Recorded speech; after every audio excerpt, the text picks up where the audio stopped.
시사본부. 안녕하십니까. 배종찬의 시사본부 시작합니다. 세상 모든 길은 처음에는 다 길이 아니었다. 많은 사람이 같이 가면 길이 되는 것.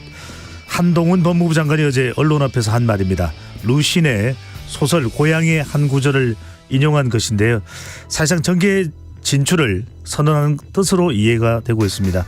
국민의힘은 이러면 내일 한동훈 장관을 비대위원장으로 지명할 것이란 예상이 나오고 있습니다.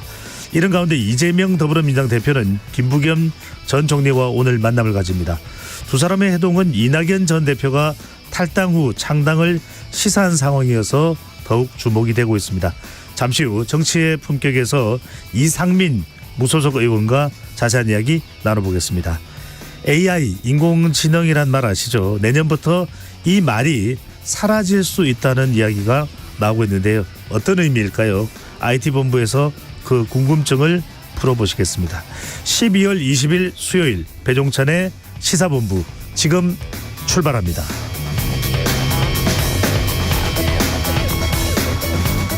1부 마지막에 듣는 노래 디저트송 신청도 기다립니다. 오늘 듣고 싶은 노래 있으시면 문자 샵 9730으로 자유롭게 보내주시고요. 짧은 문자 50원, 긴 문자는 100원입니다. 선정되신 분께는 간식 쿠폰 보내드리니까요. 많은 참여 부탁드립니다. KBS 1라디오의 모든 프로그램은 유튜브에서도 함께할 수 있습니다. 구독, 좋아요, 댓글 많이 부탁드립니다. 배종찬의 시사본부 한입뉴스. 오늘의 핵심 뉴스 한입에 정리하는 한입뉴스 조현정 시사평론가와 함께합니다. 어서 오십시오. 네, 안녕하세요. 네, 오늘 눈이 내리는 곳이 많은데요. 재난 예고 먼저 알려드리고 한입뉴스로 들어가겠습니다. 오늘 낮 12시 10분 군산시, 김제시, 부안군, 순창군, 청읍시 지역에 대설 경보가 발효됐습니다. 외출을 가급적 피하는 것이 좋고요. 내 집 앞, 내 점포 앞, 보행로와 지붕 및 옥상에 쌓인 눈은 치워 사고를 예방할 필요가 있겠습니다. 부득이 자가용을 이용할 경우에는 반드시 차량용 안전장구, 체인, 삽 등을 후대해야 되겠고요. 고갯길, 교량 등의 얼음이 언 구간은 특히 위험하므로 안전거리를 확보한 후 천천히 운행해야 되겠습니다. 비닐하우스, 임시 건축물 등은 가족이나 이웃과 함께 미리 점검하고 지붕에 눈이 쌓이기 전에 치우거나 받침대 등을 세워 피해를 예방해야겠습니다. 공장, 시장 비가림 시설, 창고 등 임시 패널을 이용한 구조물에 눈이 쌓이면 위험하기 때문에 동료와 함께 안전한 곳으로 이동이 필요합니다. 이상 행정안전부에서 알려드렸습니다. 자, 오늘 여러 가지 이슈가 많습니다. 먼저 예산안 처리가 되느냐 마느냐인데요. 네. 조현정 평론가, 오늘 오후 2시에 김진표 국회의장이 합의 발표를 하고 네. 본회의에서는 내일 처리가 될 예정이라면서요. 네, 이게 오늘 오후 2시에 본회의가 예정돼 있잖아요. 예. 그래서 그 본회의를 앞두고 여야가 막판 협상을 벌였는데 정말 방금 전에 예, 저도 이동하는 도중에 이제 극적 합의 소식을 듣게 됐거든요. 아주 따끈따끈한 소식입니다. 네, 맞습니다. 원래 이전에 지난 8일에 국민의힘 이양수, 더불어민주당 박주민 원내 수석 부대표가 예산안을 20일 본회의까지 처리를 한다라는 내용의 임시국회 합의문을 발표를 했었습니다. 그러니까 여기서 규정한 날짜가 20일 오늘이잖아요. 그리고 이제 오늘 딱 얘기가 나온 게 김진표 국회의장이 기자들 앞에서 얘기한 게 오후 2시에 합의 발표할 계획을 얘기를 했습니다. 그런데 이제 예산안 자체는 시트 작업이라는 걸 해야 되거든요. 예산 명세서 작성을 하는데 이게 통상적으로 10시간에서 11시간 정도 걸리기 때문에 실무 작업이죠. 네, 그래서 이건 내일 오전 10시로 넘어가서 본회의에서 예산안을 처리할 방침이고요. 그러니까 원래 오늘 본회의가 있고 28일에 본회의가 있는 건데 그럼 내일 열리는 건 이제 예산안 처리를 위한 원포인트 본회의가 될 가능성이 높겠습니다. 물론 뭐 여야가 추가로 뭔가를 합의를 하면 다른 것도 붙일 수 있겠지만 일단은 원포인트로 가닥을 잡았고요. 사실 그전에는 민주당이 수정안을 단독 의결하겠다 이렇게 엄포를 놓기도 했는데 그건 조금 실질적으로는 어려웠던 게 단독으로 일부 감액을 할 수는 있지만 늘릴 수는 없습니다. 네, 그렇죠. 국회가 정부 동의 없이는 할 수가 없기 때문에 현실적으로는 어려웠다 이렇게 예측이 됐었는데 오늘 합의를 하는 걸로 발표를 했고요. 네. 그밖에 민생 법안도 129건이 기다리고 있습니다. 개인 채무자 보호법, 재난 및 안전관리 기본법 개정안, 민사소송법 개정안 등이 있고요. 그리고 지금도 오체 투지를 하고 있는 이태원 참사 특별법이 어떻게 될지도 지켜봐야겠고 또 실거주 의무를 폐지하는 주택법 개정안 같은 경우에는 윤 대통령이 직접 국회에 빠른 처리를 촉구하기도 했습니다. 네. 무엇보다 중요한 게 또 민생이니까요. 네. 당연히 국민들을 위해서 또 민생을 위해서 여야가 머리를 맞댔어야 하는 것이죠. 자, 국민의힘이 2차 영입 인재 8명을 공개를 했습니다. 이번 인재 영입 키워드가 청년, 여성, 과학, IT. 청년이 강조되어 있었는지 실제로 이 네. 영입된 인재 이 절반이 90년대생이라고요. 맞습니다. 20대가 1명, 30대 3명. 40대 2명, 50대 2명 이렇게 들어갔는데 8명 중에 4명이 90년대생인 거예요. 일단 좀 명단을 보면 가장 많이 알려진 얼굴로는 이분이 있겠습니다. 호준석 전 YTN 앵커. 예. 탈북자 출신인 김금혁 보훈부 정책보좌관 있고요. 다문화 여성인 공지연 변호사, 에너지 환경 분야의 정혜림 SK 경영경제연구소 리서치 펠로우, 사회적 기업 분야에는 심성훈 가치임팩트 대표, 농업 분야의 이명준 스타트업 네토그린 대표, 경제 IT 분야의 최상미 이화여대 경영학부 교수, 과학바이오 분야의 최수진 한국공항대 교수가 명단에 이름을 올렸습니다. 전문성이 좀 많이 강조되네요. 네. 특히나 뭐 에너지 환경, 기업, 언론 이런 분야에서 젊은 인재를 수혈한다는 게 지금의 국민의힘 인재 영입위의 방침입니다. 네. 이 자리에서 그 험지 출마에 대한 발언도 나왔는데요. 호준석 전 앵커가 그 주인공입니다. 많은 사람들이 구로가 국민의힘의 험지라고 얘기들을 하시는데 저한테는 험지가 아니라 30년 넘게 산 고향 같은 곳이다. 누군가는 험지에 나와서 싸워야 되지 않겠느냐라고 밝혔습니다. 그런데 이 호준석 전 앵커가 여기에 등장한 것에 대해서 이제 한국기자협회 YTN 지회에서는 공식적으로 비판 목소리를 내고 있는데요.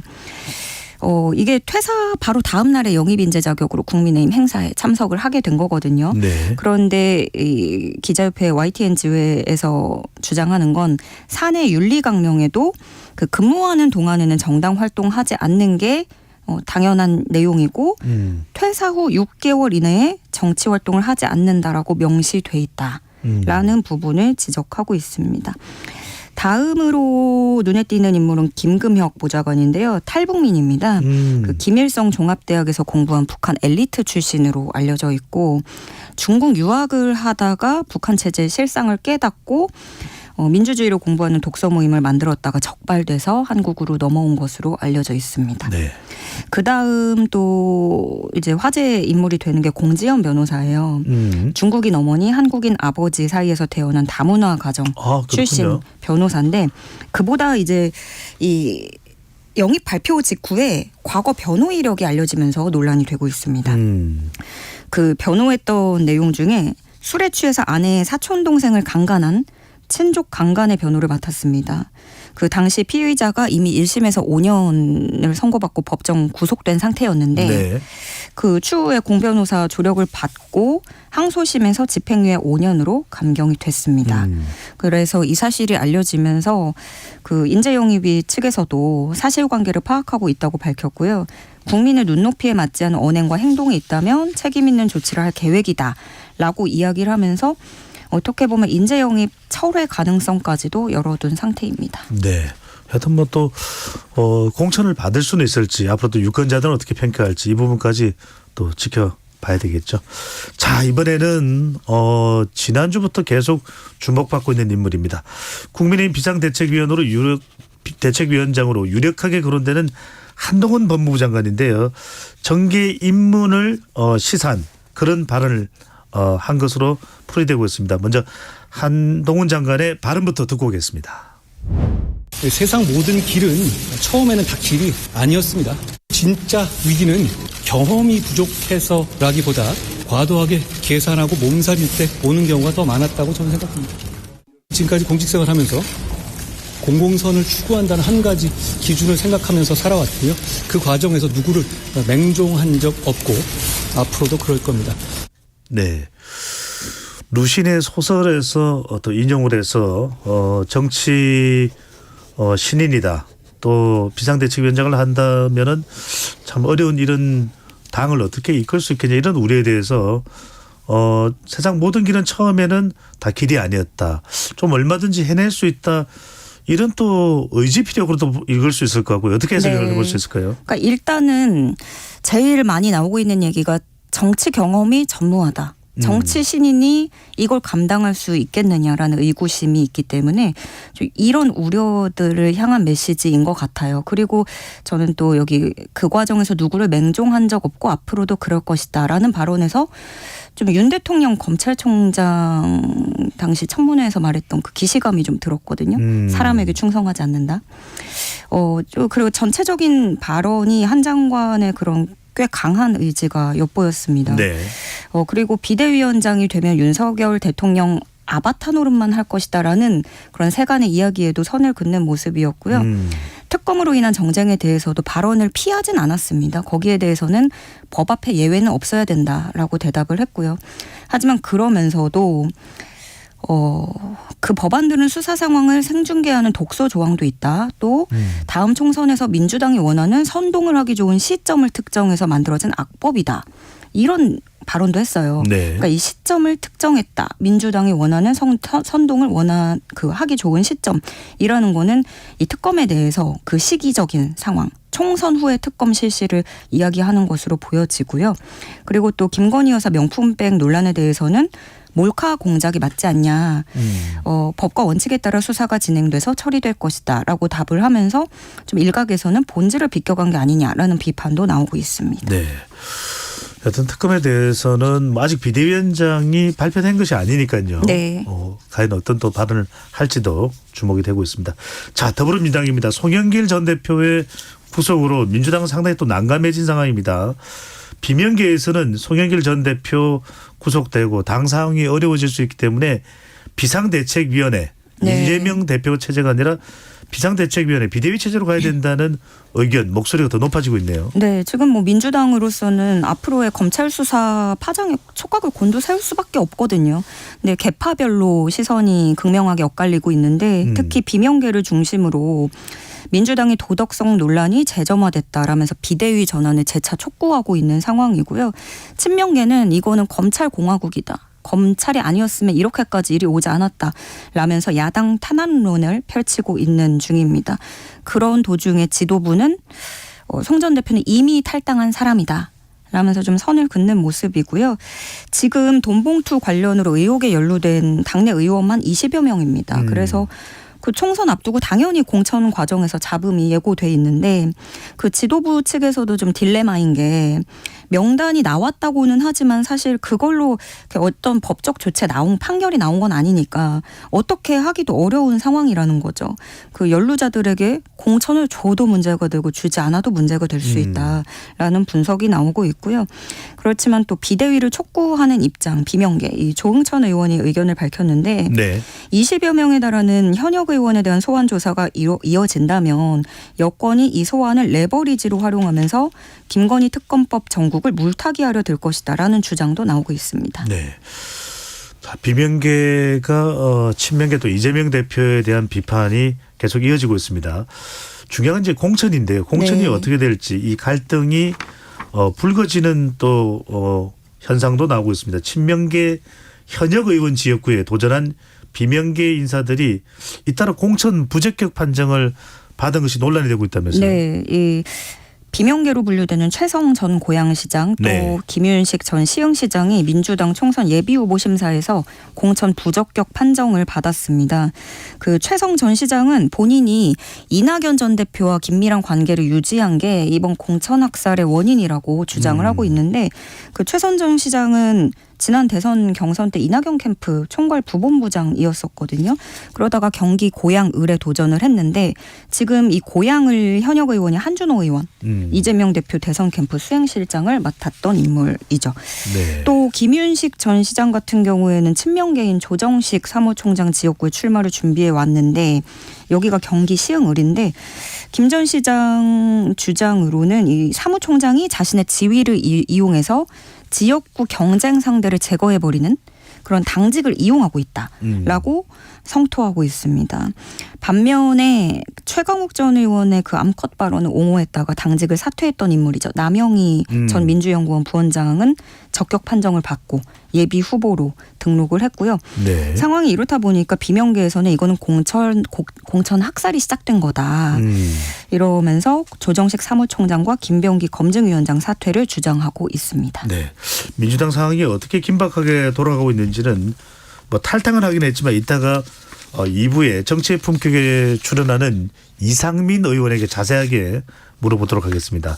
자, 인사청문회 관련입니다. 어제 강도영 해양수산부 장관의 인사청문회가 주목받을 것이라는 것을 여러 차례 또 설명을 드린 바가 있었는데 10여 차례에 걸쳐서 강 후보자가 사과합니다. 죄송합니다. 이렇게 이야기가 됐고 전과 기록이 또 문제가 됐다면서요. 네. 사실 야당이 가장 칼을 갈고 있던 청문회 대상자도 이분이거든요. 강도영 후보자죠. 네. 1999년에 폭력 등으로 벌금 30만 원 처분을 받았고요. 2004년에는 음주운전으로 제주지방법원으로부터 벌금 150만 원 처분을 받았습니다.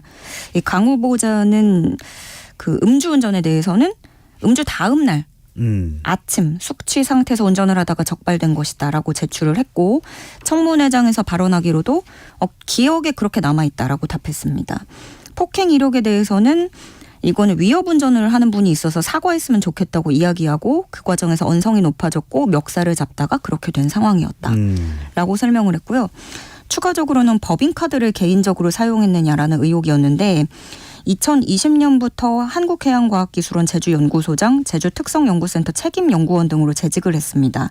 그런데 이 법인카드를 자택 인근에서 결제한 흔적이 있었고 그 사용액이 530만 원에 이른다는 보도가 나왔습니다. 누적 금액이라는 거죠? 네. 그 이에 대해서 강 후보자는 그런 적이 없다면서 부인을 계속했는데 보다 못한 이 국민의힘 정의용 의원이 집 근처에서 법인카드 그렇게 쓰는 사람이 어딨냐. 예, 사과하는 게 좋겠다라고 얘기를 하니까 강 후보자도 결국에 사과드리겠다. 이렇게 얘기를 했고요. 또 위장전입 논란도 있었는데 이거는 위장전입이 아니고 가족들이 계속 쓰고 있던 준주거용 주택이었다. 그러니까 두 집을 이용하고 있었다. 뭐 이렇게 해명을 하기도 했습니다. 네. 그 인사청문회에 대한 국민들의 평가는 또 어떨지요. 자, 윤석열 대통령이 어제입니다. 플랫폼 독과점에 제동을 걸겠다. 소비자에게 국민에게 피해가 간다면서 강력한 법 집행을 예고했는데 저게 어떤 내용입니까? 네, 윤석열 대통령이 이 소상공인들이 플랫폼에 광고료와 수수료를 내고 나면 남는 것이 없다고 호소하고 있다라고 설명을 했습니다. 그 독과점 구조가 고착화되면 이용하던 분들이 사실상 다른 서비스로 갈아타기 어려운 점도 지적을 했는데요. 뭐 대표적으로는 이런 게 있죠. 음식 배달앱이나 택시 호출앱. 그 자영업자분들 사장님들이 어쩔 수 없이 그 앱을 이용해야 되거든요. 그러네요. 수수료를 내고 하다못해 더 많이 더 상단에 노출되도록 추가 비용까지 또 지불을 하는 실정입니다. 그리고 이제는 뭐 뉴스도 많이 나왔지만 더 나아가서 이게 병원 진료 예약까지 손에 뻗치고 있는 실정이다 보니까 정부도 이런 부분에 문제의식을 갖고 있는 것으로 보여집니다. 그래서 윤 대통령은 반칙 행위에 대해 강력한 법 집행을 해나가겠다라고 밝혔는데 이 공정위가 꺼내든 그 법안 제정은 이런 겁니다. 독점적 지위를 가진 소수의 거대 플랫폼 기업을 지배적 사업자로 지정을 하고 부당 행위를 금지하는 내용입니다. 예를 들어서 멀티호밍 금지 이런 건데 멀티호밍은 그 대리기사나 택시업계 이런 데서 많이 볼 수 있는데 타사 앱을 이용하면 가맹택시에 콜을 주지 않는 식으로 이런 식으로 부당한 행위를 불이익을 주는 거네요. 네, 그런 겁니다. 그래서 공정위는 플랫폼 산업의 혁신은 저해하지 않으면서 독점력 남용은 규제할 수 있는 방향으로 가겠다는 방침을 밝혔습니다. 플랫폼 기업도 뭐 그래서는 안 되겠죠. 마지막으로 짧게 하나 볼까요? 네.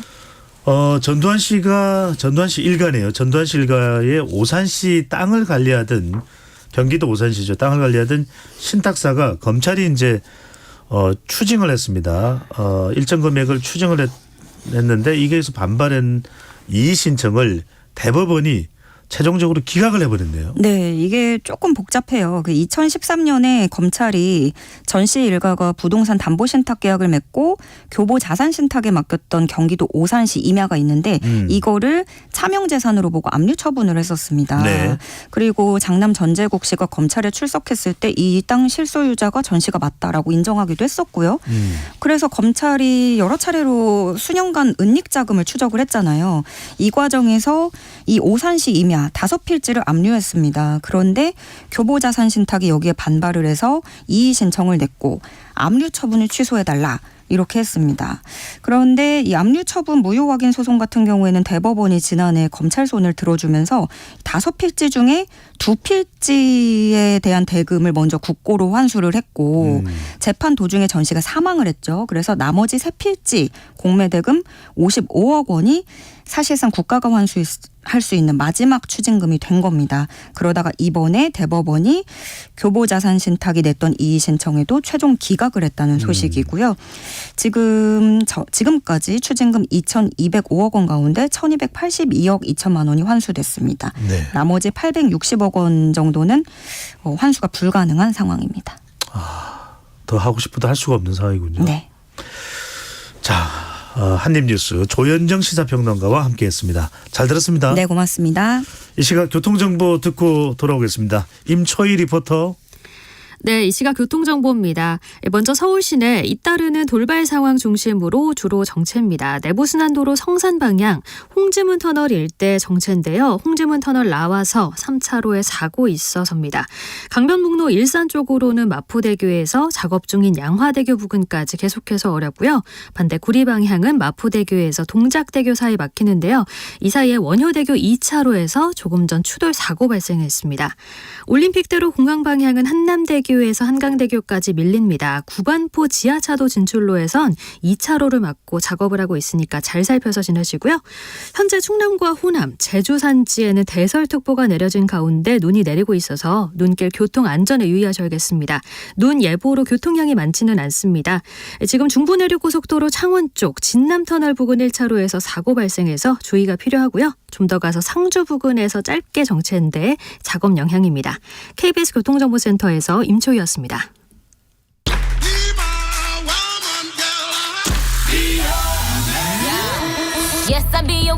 인터넷에서 화제가 된 뉴스를 다뤄보는 스트릿 뉴스 파이터 시간입니다.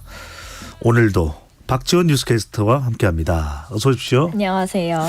자, 이 내용 바로 들어가야 될 것 같아요. 어제 배상훈의 프로파일러 코너에 이 수사본부 코너에서 이 경복궁 담벼락에 낙서를 한 정말 어처구니 없는 황당한 말도 안 되는 절대 해서는 안 되는 이 사건을 말씀드렸는데 잡혔습니다. 자, 2명, 남녀 2명인데 상당히 이 해명을 하는 걸 보면 어처구니가 더 없어지는 그런 상황인데 왜 그랬다는 겁니까? 일단 저희가 16일 날 경복궁 담벼락에 스프레이로 불법 영상 공유 사이트를 담긴 사건을 전해드리면서 아직까지는 최초 낙서 용의자가 잡히지 않았다라고 전해드렸고 말씀해 주셨듯이 어제도 배상훈 프로파일러님께서도 전해주신 걸로 알고 있었는데요. 문제였던 건 이번 범행은 모방 범죄를 낳았다라는 거였습니다. 20대 남성이 복구 작업 중이던 경복궁 담벼락에 추가적으로 낙서를 남겼고요. 불행 중 다행히도 이 남성은 하루 만에 자수를 했는데 네. 뒤늦게 알려지기로는 자신의 블로그에다가 죄송해요. 아니 안 죄송해요. 저는 예술을 한 것뿐입니다. 라는 글을 올린 게 발견이 됐고 굉장히 당당한 모습을 보였습니다. 네. 그런데 드디어 최초 용의자도 잡혔습니다. 놀라운 건 나이였는데 둘 다 10대였고요. 17살 임모근과 16살 A양입니다. 낙서의 이유는 알고 보니 너무나도 터무니가 없습니다. 불법 영상의 공유 사이트 낙서를 쓰면 돈을 주겠다라는 지인의 제안을 받고 경복궁에 낙서 테러를 했다라고 하네요. 네. 예술이다. 네. 정말 이런 말 웬만하면은 우리가 또 대한민국 대표 방송이기 때문에 안 하고 싶은데 정말 떼치 해야 될 것 같아요. 이래서는 안 됩니다. 그렇죠. 자, 두 번째 주제입니다. 교회의 정규의식이나 미사 중에 동성 커플에 대한 축복을 거행해서는 안 된다는 단서가 붙긴 하지만 프란치스코 교황이 동성애를 배척했던 가톨릭 교육의 전통을 뒤집는 결정을 했다고요. 교리상으로는 여전히 카톨릭 교회는 동성애에 대해서 본질적으로 무질서한 것이다라는 입장입니다. 네. 그런데 이러한 교리 속에서도 이번에 카톨릭 교회가 동성 커플에 대해서 사제가 조금 더 축복할 수 있다는 파격적인 결정을 내린 거고요. 그리고 제가 외신들을 쭉 읽어보니까 이런 변화는 프란치스코 교황이었기 때문에 가능했다라는 평가가 나오고 있습니다. 네. 그렇군요. 프란치스코 교황은 제가 아르헨티나 출신 중에서 두 사람 딱 좋아합니다. 물론 많은 분도 좋아하지만 네. 메시와 축구 선수 또 프란치스코 교황인데 그만큼 또 존경합니다. 임기 초부터 동성애에 대해서 상당히 좀 관용적인 태도를 또 보여왔다면서요. 맞습니다. 특히 2013년쯤에 교황의 첫 방송 기자회견 기억나시는 분들도 계실 텐데요. 카톨릭이 동성애를 죄악으로 삼더라도 사회는 동성애자를 온전히 받아들여야 한다는 주장을 펼치면서 세상을 놀래키기도 했고요. 그 이전에도 아르헨티나 부에노스아이레스 대주교 시절 때 동성 결혼을 지지하지는 않지만 그럼에도 불구하고 법적인 보호를 허용하면서 동성 커플의 공간을 만들어주기도 했던 인물입니다. 네. 다만 로이터 통신에 의하면 이번 교리 선언이 보수적인 카톨릭계의 비판과 반대에는 부딪힐 수밖에 없을 것이라는 전망도 있다라는 점에서는 혼란을 아예 네. 막을 수는 없어 보이네요. 분명히 우리 청취자분들 중에서 생각이 다른 분들도 많으실 거예요. 동성애에 대해서 부정적이고. 그러니까 이건 어디까지나 그만큼 좀 사고를 넓힌다는 차원에서 이해를 좀 해 주시면 좋겠습니다. 자, 세 번째 주제입니다. 친구를 목 졸라 살해한 여고생이 범행 뒤에 119에 전화해서 고등학생이면 살인 혐의로 징역 5년이냐고 질문한 사실이 재판 과정에서 드러났다고 하는데 이게 사실 아니죠? 저는 이걸 듣고 읽고도 몇 번을 다시 읽어봤거든요. 네. 7월 12일 낮 12시쯤에 대전에 있는 친구 B양의 자택에서 일어난 일입니다. 이 둘의 관계를 조사해봤더니 A양과 B양은 같은 고등학교를 다니는 친구 사이였고요. 2년 전부터 B양과 친하게 지내왔는데 그 과정에서 폭언과 폭력을 일삼으면서 학교 폭력 대책위에 회부가 됐고 작년 한 7월 반 분리 조치까지 이뤄진 상태였습니다. 그러다가 올해 3월에 당시 학폭위에 개최 경위를 묻겠다라고 하면서 A양이 B양에게 연락을 한 거고 그 뒤부터 다시 한번 죽일 거야라는 메시지를 보내면서 괴롭힘이 시작이 됐습니다. 그리고 사건 발생 당일에도 물건을 돌려줄게라고 연락을 하면서 자택을 찾아간 뒤에 이 사건이 발생을 하게 된 겁니다. 정말 믿기지가 않습니다. 이게 실제로 일어난 일이군요. 가족들의 진술을 들으면서 모두 소름이 돋았다고 하는데 어느 정도로 이 여고생의 행동이 경악스러운 놀라운 정도였던가요? 이 B양의 언니는 이날 증인신문에서 이렇게 이야기를 했습니다. 맨손으로 숨이 끊어질 때까지 목을 졸랐고 범행 이후에도 동생인 척을 하면서 동생의 휴대전화로 제게 문자 메시지를 보낸 뒤에 도로에 집어던져서 버리기까지 했다고 진술했고요. B양의 부친은 약속에 늦었다는 이유로 문자에 답을 늦게 했다는 이유로 단답형으로 답을 했다는 이유로 욕설을 듣고 조롱을 당하고 친구가 아니라 부하였다라고 호소를 하고 있습니다. A양을 보니까 범행 직후에 고등학생이니까 살인 혐의로 인해서 이제 징역 5년을 받는 게 맞냐라고 네. 물어본 것 외에도요. 극단적인 선택을 시도했다가 포기한 걸로도 드러났는데 죽기를 바라시면 죽어드릴 수도 있는데 그런다고 죄가 덜어지지도 않고라고 말을 흐립니다. 재판부는 다음 달 11일 날 재판을 마무리할 예정이고요. 검찰은 A양에 대해서 위치 추적 전자장치 부착 명령도 청구한 상태입니다. 네. 마음이 무겁습니다. 뭐 더 덧붙일 말도 표현도 떠오르지가 않습니다. 절대 일어나서는 안 될 일이고요. 자, 또 다른 주제입니다. 한 남성이 난동을 부리고 떠난 무인 가게를 또 다른 남성이 묵묵히 정리하는 모습이 포착돼서 잔잔한 감동을 주고 있던 한 사람은 난동을 부리고 한 사람은 정리하고 어떤 내용입니까? 지난 16일에 오전 3시 30분쯤 20대로 추정되는 한 남성이 과자 한 봉지 그리고 밀크쉐이크 한 봉지를 계산하다가 키오스크 결제가 뜻대로 이루어지지 않았나 봅니다. 갑자기 발로 차고 손으로 물건을 집어 던지고 떨어진 물건을 발로 차서 매장 밖으로까지 밀어버립니다. 그렇게 난동을 쫙 부리다가 자신의 행패가 자랑스럽기라도 한 것처럼 CCTV를 향해서 손가락으로 V자를 그리기까지 하죠. 네, 정말 이게 개념이 없는 사람인데 이 사람 뒤에 그걸 다 정리해주는 천사가 나타났다니 어떤 관계인지 어떤 사람인지도 궁금해요. 관계는 없는 걸로 나타났고요. 30분 뒤쯤 지나가던 한 행인이 한 남성이 난장판이 된 매장 앞을 보고는 깜짝 놀란 거죠. 멈췄다가 떨어져 있는 상품들을 주워서 가게 안으로 옮기기 시작합니다. 매장 안에서 주인의 전화번호를 확인하더니 연락을 취해서 매장의 상황을 알렸고요.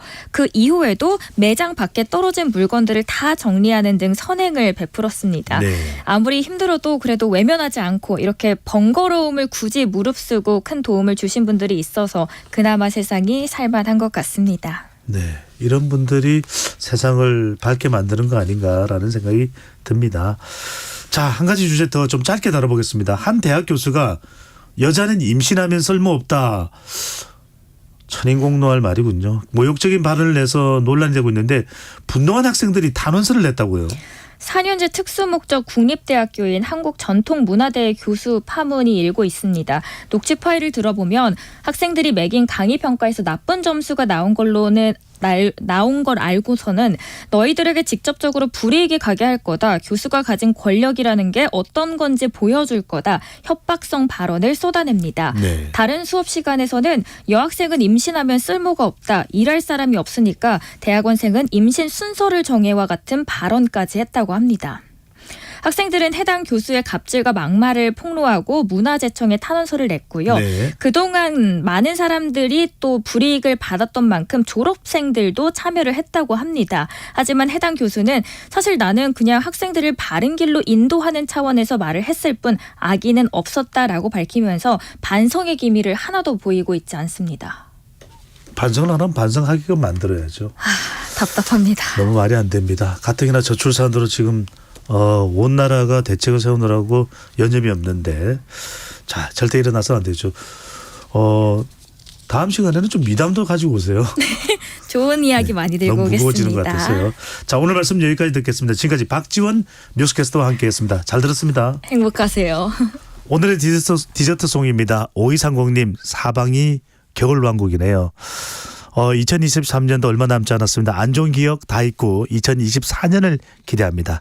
겨울왕국에 나왔던 이디나 멘젤의 노래죠. Let It Go 디저트송으로 듣고 입으로 돌아오겠습니다.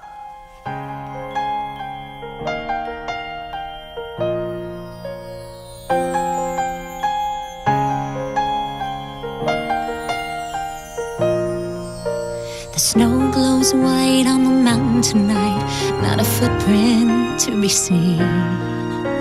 A kingdom of isolation, and it looks like I'm the queen.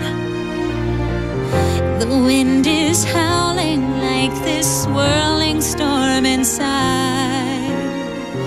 Couldn't keep it in, heaven knows I tried. Don't let them in, don't let them see. Be the good girl you always have to be.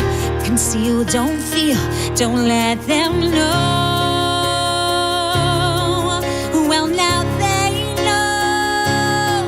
Let it go, let it go. Can't hold it back anymore. Let it go, let it go. Turn away and slam the door. I don't care what they're going to say. Let the storm rage on. The cold never bothered me anyway. It's funny how some distance makes everything seem small. And the fears that once controlled me can't get to me at all. It's time to see what I can do to test the limits and break through. No right, no wrong.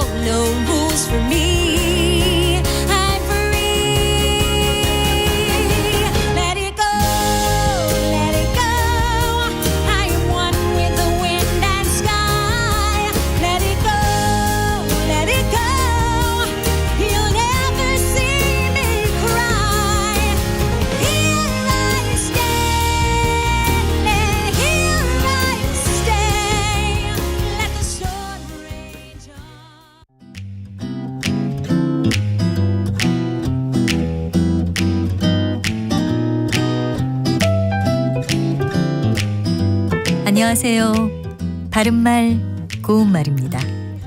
치마나 바지의 단을 보면 올이 풀리지 않게 처리해 놓은 부분이 있고 이것을 두고 보통 오버로크 했다라고 표현하지요. 사전에서 오버로크를 찾아보면 화살표로 그어서 휘갑치기라는 말을 찾도록 표시되어 있는 걸 볼 수 있습니다. 이것은 오버로크가 표제어로 올라올 외래어가 아니라 외국어 표현이기 때문이고요. 오버로크는 곧 휘갑치기라고 부른다라는 뜻입니다. 휘갑치기는 그냥 휘갑이라고도 하는데요.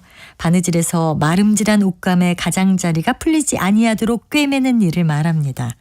실을 시접에 감아서 한 바늘씩 또는 두세 바늘을 섞어가며 떠가는데요. 이 작업은 모두 손으로 하는 겁니다. 휘갑이란 표현의 기본 의미는 방금 말씀드린 바느질과 관련된 것이고요. 그 외에도 더 이상 말하지 못하도록 마무름이란 뜻과 뒤섞여 어지러운 일을 마무름이란 뜻도 있습니다. 예를 들어 그는 회식 자리에서 부장에게 급한 일이 생겼다며 휘갑을 하고는 빠져나왔다 같이 말할 수 있습니다. 우리말 표현에 말휘갑이라는 것이 있는데요. 혹시 들어보셨나요? 이건 이리저리 말을 잘 둘러 맞추는 일을 뜻하고요. 그러니까 말휘갑은 결국 어떤 일을 뒤탈이 없도록 말로 마무리하는 것을 가리킵니다. 바른말 고운말 아나운서 변희영이었습니다.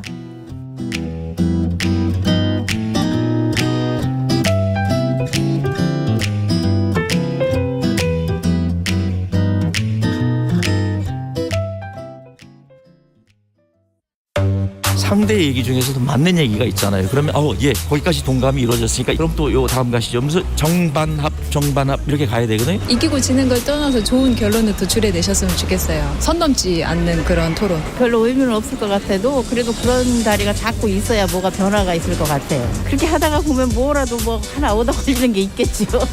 시민논객 여러분을 기다립니다. 평일 저녁 7시 20분 KBS 열린 토론.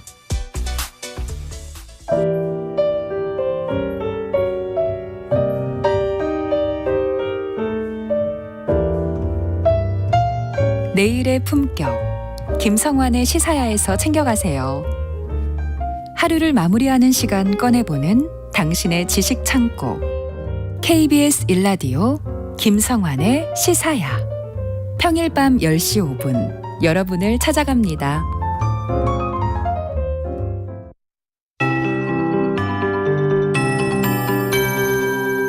KBS 58분 날씨.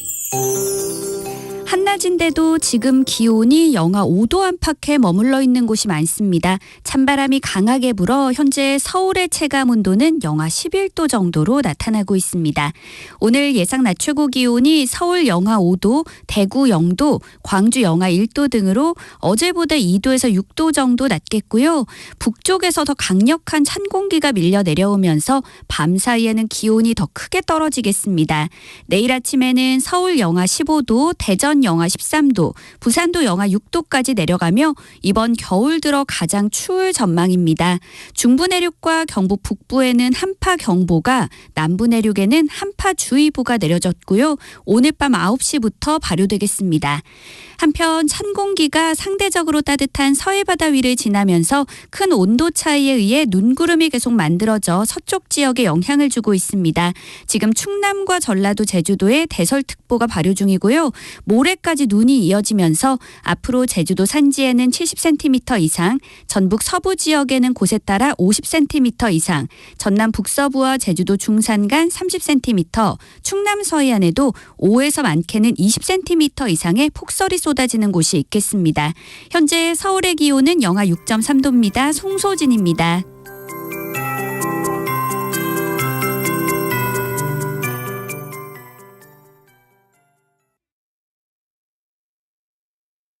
정성을 다하는 국민의 방송 KBS가 한시를 알려드립니다. AM 711kHz, FM 97.3MHz, KBS 1라디오입니다. HLKA.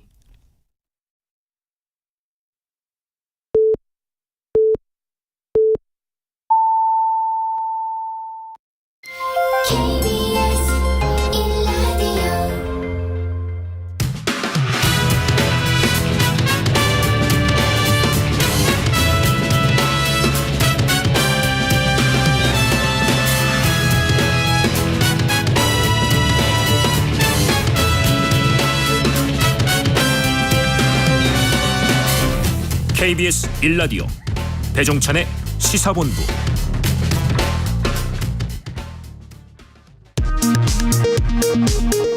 이 시각 라디오 정보센터 뉴스입니다. 김진표 국회의장은 오늘 오전 국민의힘과 민주당의 원내 대표들과 만난 뒤 예산안을 오늘 오후 2시 합의 발표하고 내일 오전 본회의에서 처리할 예정이라고 밝혔습니다. 국민의힘 윤재옥 원내대표 겸 대표 권한대행은 김기현 대표가 사퇴한 후 새로운 지도체제를 정비하고 내년 가장 중요한 일인 총선을 대비해야 하는 절체절명의 위기 상황이라고 밝혔습니다. 더불어민주당 이재명 대표는 윤석열 대통령을 향해 국민의 대표인지 국민을 지배하는 왕인지 알 수가 없다면서 이젠 국가 전체가 대통령의 사유물이 되어가는 것 같다고 비판했습니다. 2021년 민주당 전당대회 돈봉투 의혹으로 구속된 송영길 전 대표에 대해 오늘 오후 첫 조사가 진행됩니다. 검찰이 변호인 외 접견 금지 조치를 내린 데 대해 송 전 대표의 부인 남영신 씨는 전두환 독재 때도 가족 면회가 가능했다며 강하게 반발했습니다. 개 식용과 도살을 금지하는 개 식용 종식 특별법이 국회 농림축산식품해양수산위원회를 통과했습니다. 지금까지 라디오 정보센터 조진주였습니다.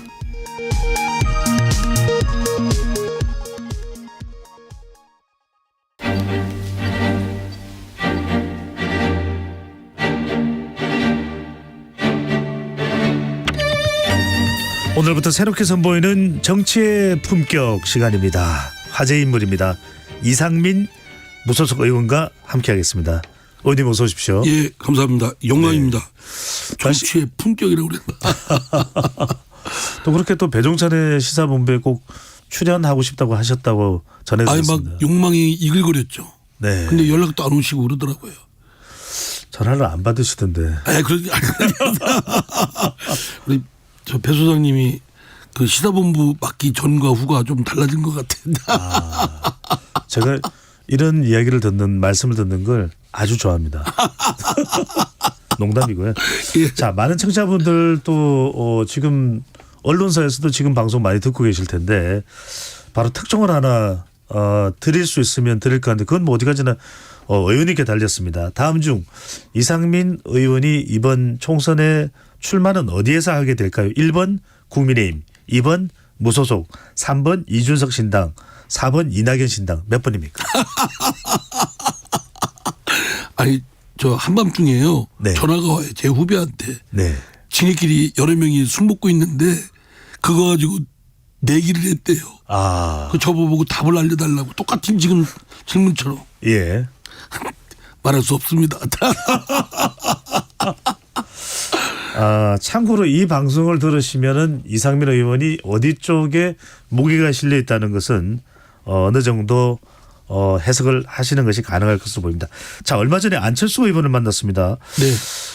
다른 사람도 아니고 안철수 의원을 만난 이유가 있을까요? 그리고 안철수 의원은 빨리 국민의힘으로 오십시오라고도 이야기를 했습니다. 예. 아니 내가 뭐 일부러 만들려는 건 아니고요. 예. 같은 외교통일위원회 멤버이기도 합니다. 또 평소에 잘 알기도 하고 또 제가 이제 민주통합당 있을 때 그 김한길 안철수 공동대표였고 그때 제가 또 당원당규 개정 분과위원장도 맡아서 네. 뭐 평소에도 뭐 좋아하는 분이신데 연락이 왔어요. 네. 저 좀 만나서 차 한잔 하고 싶다. 근데 저 이렇게 그냥 만나면 그냥 의원실로 보통 방에 가서 만나고 그러는데 별도의 그 세미나실, 간담회실로 정해놓고 만났죠. 그랬더니 언론인들 또 오시고 먼저 안철수 대표를 보기 위해서 그런 것 같아요. 근데 이제 주 얘기는 과학기술에 대한 좀 그분도 이제 과학기술에 대한 전문가시고 저도 과학기술 의정활동에 그 중심을 둬서 활동해왔던 사람이고 그래서 그거 과학기술 진짜 진흥시켜야 되는데 이번 내년도 예산에 윤석열 정부가 너무 잘못했다. 이걸 빨리 복원시켜야 된다라는 점에 의기가 투합됐고. R&D 예산. 예. 뿐만 아니라 이제 과학기술이 아주 글로벌 리더십을 확립하려면 정말 국가나 사회가 뒷받침을 지속적으로 해야 된다. 네. 이제 주된 건 이제 그것보다는 이제 국민의힘 이제 저보고 와서 같이 힘 합쳐서 하자. 지금 제일 궁금해하는 것은 모든 청취자분들이 지금 궁금해하는 거는 이상민 의원이 국민의힘에 입당할 거냐 말 거냐 아니면 다른 선택이냐 이게 제일 궁금하거든요. 어떻게 하는 게 좋겠어요? 아니 저 전문가시잖아요. 여론조사 전문가시고 또 네. 이런 거에 대한 통찰력도 있으시고. 제가 조언 드리면 그대로 하실 건가요? 자, 그래서 뭔가 국민의힘으로부터 어떤 제안을 기다리는 것 아니냐. 김기현 전 대표가 사퇴하기 전에는 김기현 대표 사이에 뭐 물밑 거래나 빅딜 설도 있었거든요. 실제 그런 게 있습니까? 빅딜 소리야? 네. 그러니까 어떤 이상민 의원이 입당하고 나중에 총선 결과가 나오면 뭐 국회의장직을 제안한다든지 실제 이런 이야기가 계속 보도가 됐고 그거는 그런 설왕설래가 있었거든요. 그런 얘기는 있을 수도 없고 있지도 않았고요. 네.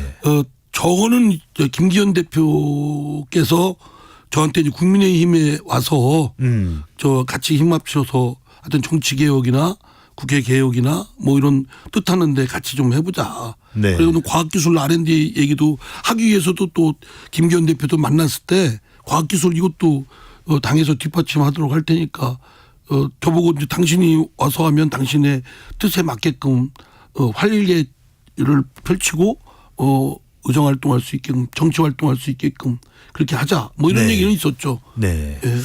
의원님 이준석 전 대표도 만나고 이낙연 전 대표도 만났어요. 이른바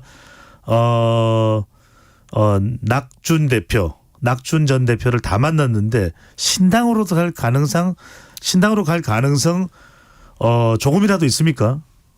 조금이라도 있죠. 근데 신당이 좀 온전하면 네. 신당이 또 눈에 보일 정도로 어느 정도 좀 되고 저도 가서 역할을 하고 할 수만 있다면 그것도 생각을 적극적으로 해보겠는데 아직 그러한 말은 무성한데 여기저기 뭐 이렇게 실체화하거나 가지된 것은 없죠. 이낙연 대표도 뭐 신당에 대한 의지가 강했는데 또 요 근래 이렇게 말씀하시는 거 보면 그런가 저런가 약간 저기 하게 하고 또 이준석 대표도 아직은 뭐 12월 며칠까 20 며칠 날 뭐 그때 뭐 하겠다 결심을 네. 하겠다라고 하는데 뭐 또 다른 뭐 여러 가지 금태섭 의원도 있고 양행자 의원도 있는데 각자 개별적으로 하는 건 미약합니다. 네.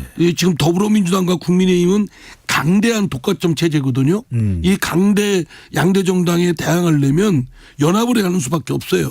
그러니까 미구나 고구나 손을 잡고 연합하는데 상식의 정치, 통합의 정치를 하겠다 이런 모토를 갖고 지금의 반상식이나 아주 분열 대립 이쪽으로 치닫는 것을 좀 대안 세력으로서 하려면 결국은 뭉치는 모습을 좀 보여줘야 되지 않겠습니까? 네. 근데 뭉치는 모습은커녕 뭐 개별적으로 워낙 각각 하니까 저도 거기에 선택하기는 쉽지는 않습니다. 네. 선택하기는 쉽지 않다. 네. 지금으로서는. 네. 알겠습니다. 금태섭 전 의원이 주도하는 새로운 선택. 금태섭 전 의원도 만난 적이 있으시죠? 자주 만나죠. 네. 자주 만나고 친하고 또 그래서 이제 지난주 일요일 날 창당을 했지 않습니까? 네. 그때 제가 축사하러 갔고요. 잘 됐으면 좋겠어요, 진짜. 그러면은 그냥 잘 됐으면 좋겠다 득담 정도가 아니라 김태섭 전 의원과 손을 잡고 새로운 선택 신당 창당에 참여할 가능성도 있습니까? 뭐 없다고 이렇게 딱 단언할 수는 없는데 네. 다만 근데 저도 아까 말씀드렸지 않습니까? 여러 정치 세력이 좀 뭉치고 그러면 좀이라도 양대 정당에 대항하는 대안 세력으로서 국민들께 신뢰를 줄 수 있겠다라고 하는데 솔직히 그러려면 저 자신도 막 뛰어들 어떤 용기 도전 정신 이런 게 좀 가득 차야 되지 않겠습니까? 네. 그게 좀 그래요. 좀 솔직히 말씀드리면 내가 과연 거기 가서 막 이렇게 더구나 이제 정치를 처음 해보는 사람이거나 네. 초재선 정도라는 정도면 좀 경력이 그러니까 앞으로 해야 될 일도 창창하지 않습니까? 근데 저는 좀 명색이 5선이잖아요. 그러니까 무겁죠 좀. 그러니까 이제는 잘 마무리해서 완결을 져야 될 저 개인적으로는 네. 정치 생활을 그래야 될 입장인데 이제 섣불리 이렇게 해서 막 도전하고 마구잡이 뭐 실험하고 이럴 상황은 좀 아닌 것 같아요. 그러니까 그런 것 때문에 이렇게 선뜻 나서질 못하죠. 네. 그리고 또 나서다 보니까 비주류의 비주류가 되고 미움받고 뭐 이렇게 하니까 핍박받고 하니까 저도 네. 지쳤죠 좀. 답은 말해주지 않겠다 그러면서 실험은 안 하겠다라는 말씀을 들으면서 신당은 선택하지 않으시겠구나. 또 무소속은 선택이 쉽지 않겠구나. 그러면 남은 데가 민주당은 탈당하셨으니까 국민의힘밖에 없는데요. 제가 답을 아니 말씀을 뭐 듣고 보니까 배 소장님이 지금 완전 요리조리 이렇게 하면서 저를 국민의힘으로 모시는 것 같습니다. 아니요. 저는 그럴 이유도 없고 그래서도 안 되는 거죠. 그냥 말씀하시는 걸 해석을 해보니까 자 그런 차원에서 이건 여쭤봐야 될 것 같아요. 아까 이제 김기현 전 대표가 일종의 빅딜설 뭐 이제 입당하고 총선에 출마한다면 뭐 이런 이야기들이 설왕설래로 나왔던 것이니까 제가 여쭤봤던 건데 또 많이 지금 우리 이상민 의원께 여쭤보고 싶은 것이 그런 부분 같아요. 그러니까 뭐 아직까지는 어디를 선택하실지 모릅니다. 하지만 만약에 국민의힘을 선택한다면 민주당을 떠나서 국민의힘이야 이건 완전히 전혀 정반대의 선택이 되는 거 아니냐 이런 지적에 대해서는 어떻게 보십니까? 보통 통념으로는 그렇죠. 네. 도저히 그건 뭐 변절자다 배신자다 이런 얘기까지 나올 거예요. 아마 민주당 내에서도 그렇고. 근데 저는 국민의힘과 더불어민주당이 얼마나 차이가 있나요? 그리고 하나는 보수 하나 진보라는데 민주당이 진보인가요? 나는 그렇게 생각하지 않습니다. 둘 다 뭐 정치적 스펙트럼은 한 더불어민주당에서도 여러 가지로 펼쳐지고 있고 네. 국민의힘도 그렇고 두 당이 행태는 비슷해요. 맹종하고 일색이고 또 뭐 위에 누가 있으면 깨갱하고 그렇잖아요. 정도 차이고. 그리고 다만 이제 민주당은 개딸이라는 아주 일그러진 강성 당원들이 있고 국민의힘은 잘 모르겠어요. 겉으로 볼 땐 그런 정도는 없는 것 같아요. 뭐 그렇지만 두 당이 합당해도 뭐 별 지나치지 않을 정도의 그냥 당인데 정치 세력이 나눠져 있어가지고 권력 싸움만 하는 거 아니냐 이런 생각인데 뭐 제 입장에서는 민주당을 돌아갈 수는 없는 거고요. 네. 거긴 끊어버렸으니까. 거긴 뭐 이재명 사당 개딸당이니까 더 이상 뜯어고칠 수가 없다라고 해서 제가 결별한 입장이니까 뭐 만약에 제가 아까 말씀하신 대로 국민의힘 간다고 해도 뭐 그런 소리는 듣겠지만 그건 뭐 각오하고 가는 거야 가는 겁니다. 네. 그러나 이제 저는 국민의힘이 사실은 요새 좋은 사정이 아니잖아요. 윤석열 대통령도 지지도도 좀 바닥이고. 네. 그러니까 오히려 잘 되면 내가 양지 쫓아간다고 생각할 수가 있는데 따뜻한 곳을 찾아갈 수 있는데 그게 아니잖아요. 저한테는 어쩌면 험지지. 뭐 그러니까 뭐 그렇게 양심의 가책은 없습니다. 네. 민주당에 있을 때는 제 소신과 다르게 어떤 건 부끄럽고 어떤 건 양심의 가책을 느꼈어요. 제가 법률가 출신인데 특검 저 탄핵에 요건도 안 되는데 막 탄핵에 도장 찍어가지고 발의하고 직무정지 시키고 국가 공기군대 직무정지를 상당히 장기간 동안 시키는 이 일이 계속 반복되는 건 정말 부끄러운 일이고 저 양심의 가책을 느꼈어요. 네. 예. 근데 그런 일은 없으니까 저는 뭐 홀가분하고 자유롭고 부끄럽지도 않고 가책을 느끼지도 않고 그렇죠. 네. 저는 지금 더불어민주당이 최악이라고 생각하고 있어요. 그러니까 뭐 그 당에서 좀 더 도덕성 돈봉투 사건도 보십시오. 지금 뭐 전혀 그거에 대해서 탈당한 송영길 전 대표가 탈당한 사람의 일이니까 우리는 뭐 코멘트할 것도 없다. 그 일이 저 송영길 전 대표가 뭐 혼자 있을 때 일어난 개인적인 일입니까? 전직 더불어민주당 대표고 대표 더불어민주당 전당대회에 또 벌어졌던 일로 지금 일단 구속이 된 겁니다. 그리고 돈 받았다는 의혹을 받는 의원들이 20명 가까이 지금 더불어민주당에 있지 않습니까? 네. 그게 간단한 사건입니까? 나는 도저히 납득이 안 돼요. 그 돈 받은 사람들 지금 누가 받았는지는 모르겠습니다만 이름이 거론되는데 예. 그 사람들은 진짜 받았으면 이실직고하고 국민들한테 사죄를 해야죠. 궁금해서 여쭤봅니다. 전당대회 때 이렇게 돈을 주고 이런 게 필요합니까? 그러니까 이전에 국민의힘의 전신인 보수정당에서도 이 전당대회 돈봉투 사태가 벌어지기도 했습니다만 불과 얼마 전에 21년도에 벌어진 이 돈봉투 사건으로 당시에 당선된 대표가 지금 구속됐는데 이상민 의원께 여쭤보고 싶습니다. 전당대회 때 국회의원한테 이렇게 몇백만 원 주고 하는 게 이 선거에 영향을 줍니까? 그게 있겠습니까? 돈 주고 그야말로 매표가 되겠습니까? 그냥 받아 먹는 거죠. 나는 그 돈 받아 먹은 사람들도 실제로 송영길 대표한테 별 도움도 안 됐을 거예요. 그리고 거기 저 방송에 나온 육성대로 한다면 뭐 돈 나도 달라 이랬다는 거 아니에요, 의원이? 녹취록에 따르면요. 예. 방송에도 나왔죠, 목소리로. 네. 그 너무나 부끄러운 일이죠. 그런 일이 그게 지난 제가 2004년도에 열린우리당이 탄생한 배경이 차떼기 사건 아닙니까? 차떼기 사건에 대한 걸로 공분으로 저도 그때 선거에 나왔던 것이고 열린우리당 당시 슬로건이 뭐였냐면 깨끗한 정치 골고루 잘 사는 나라였어요. 그 슬로건은 그때도 저를 설레게 했고 지금도 설렙니다. 근데 깨끗한 정치가 오히려 더 더러워지고 추악해졌어요. 어떻게 300만 원 얼마인지 모르겠습니다만 봉투가 현역 의원들 사이에 주고받고 합니까? 그건 있을 수가 없는 일입니다. 이미 차떼기 때 돈과의 문제는 단절했다고 하고 돈 없는 정치로 가는 방향이었습니다. 근데 그 당시 이제 그 이후에 한나라당인가요? 새누리당이 뭐 박기태 당시 부의장인가 의장분이 뭐 돈 이런 당내 선거로 돈이 주고받고 했다가 나중에 형사처벌 중하게 받았잖아요. 예. 의장이라는 자리인가 어딘가도 신문상실 됐고요. 정확한 기억이 안 납니다만 그럴 정도로 엄청난 사건입니다. 그런데 그 이후에 2021년도 전당대회에서 그런 일이 벌어졌다고 한다면 그건 진짜 묵과해서는 안 되는 일이죠. 네. 그런데 그런 거조차 진상조사나 철퇴를 내리는 기능도 작동이 멈춰 서 있는 거예요. 말하자면 더불어민주당은 자정 기능이 멈춰 서 있어요. 자신들이 그 돈봉투 사건 났을 때 검찰이 탄압한다.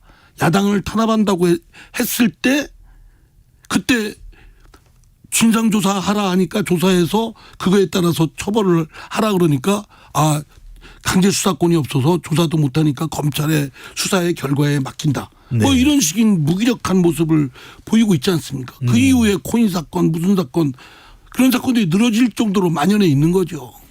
지금 뭐 일각에서도 이런 지적을 합니다.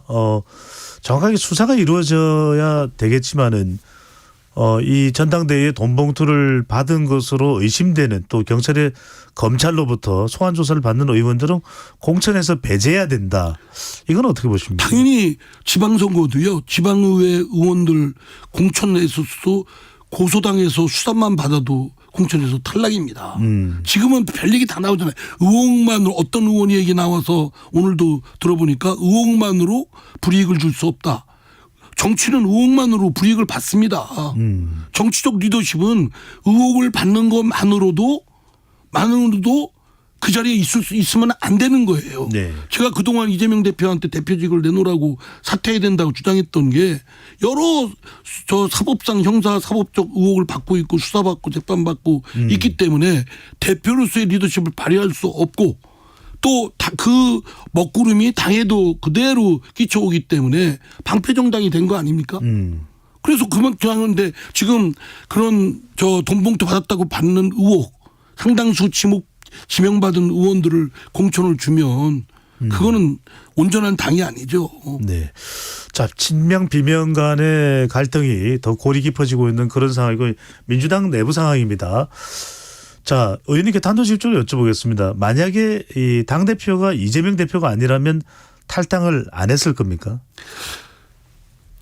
지금은 이재명 대표 혼자만의 문제가 아니고요. 이재명 대표와 공범자들 당이 사당이 됐고 개딸이 점령을 해버린 상황이기 때문에 지금 단계에서 이재명 대표가 사퇴한다고 더불어민주당의 DNA가 바꿔질 수는 없다고 봅니다. 네. 그래서 제가 뜯어 고칠 수가 없는 지경에 이르렀다고 그렇게 표현을 했습니다.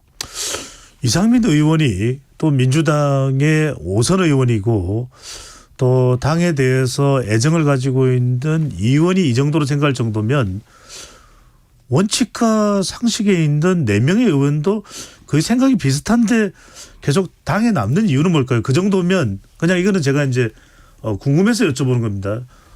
분에 차서 이상민 의원은 도저히 견딜 수가 없어 당을 나왔는데 윤영찬 의원, 이원욱 의원, 김종민 의원 또 조홍천 의원은 뭔가 공천을 기다리는 겁니까? 어떻게 봐야 됩니까?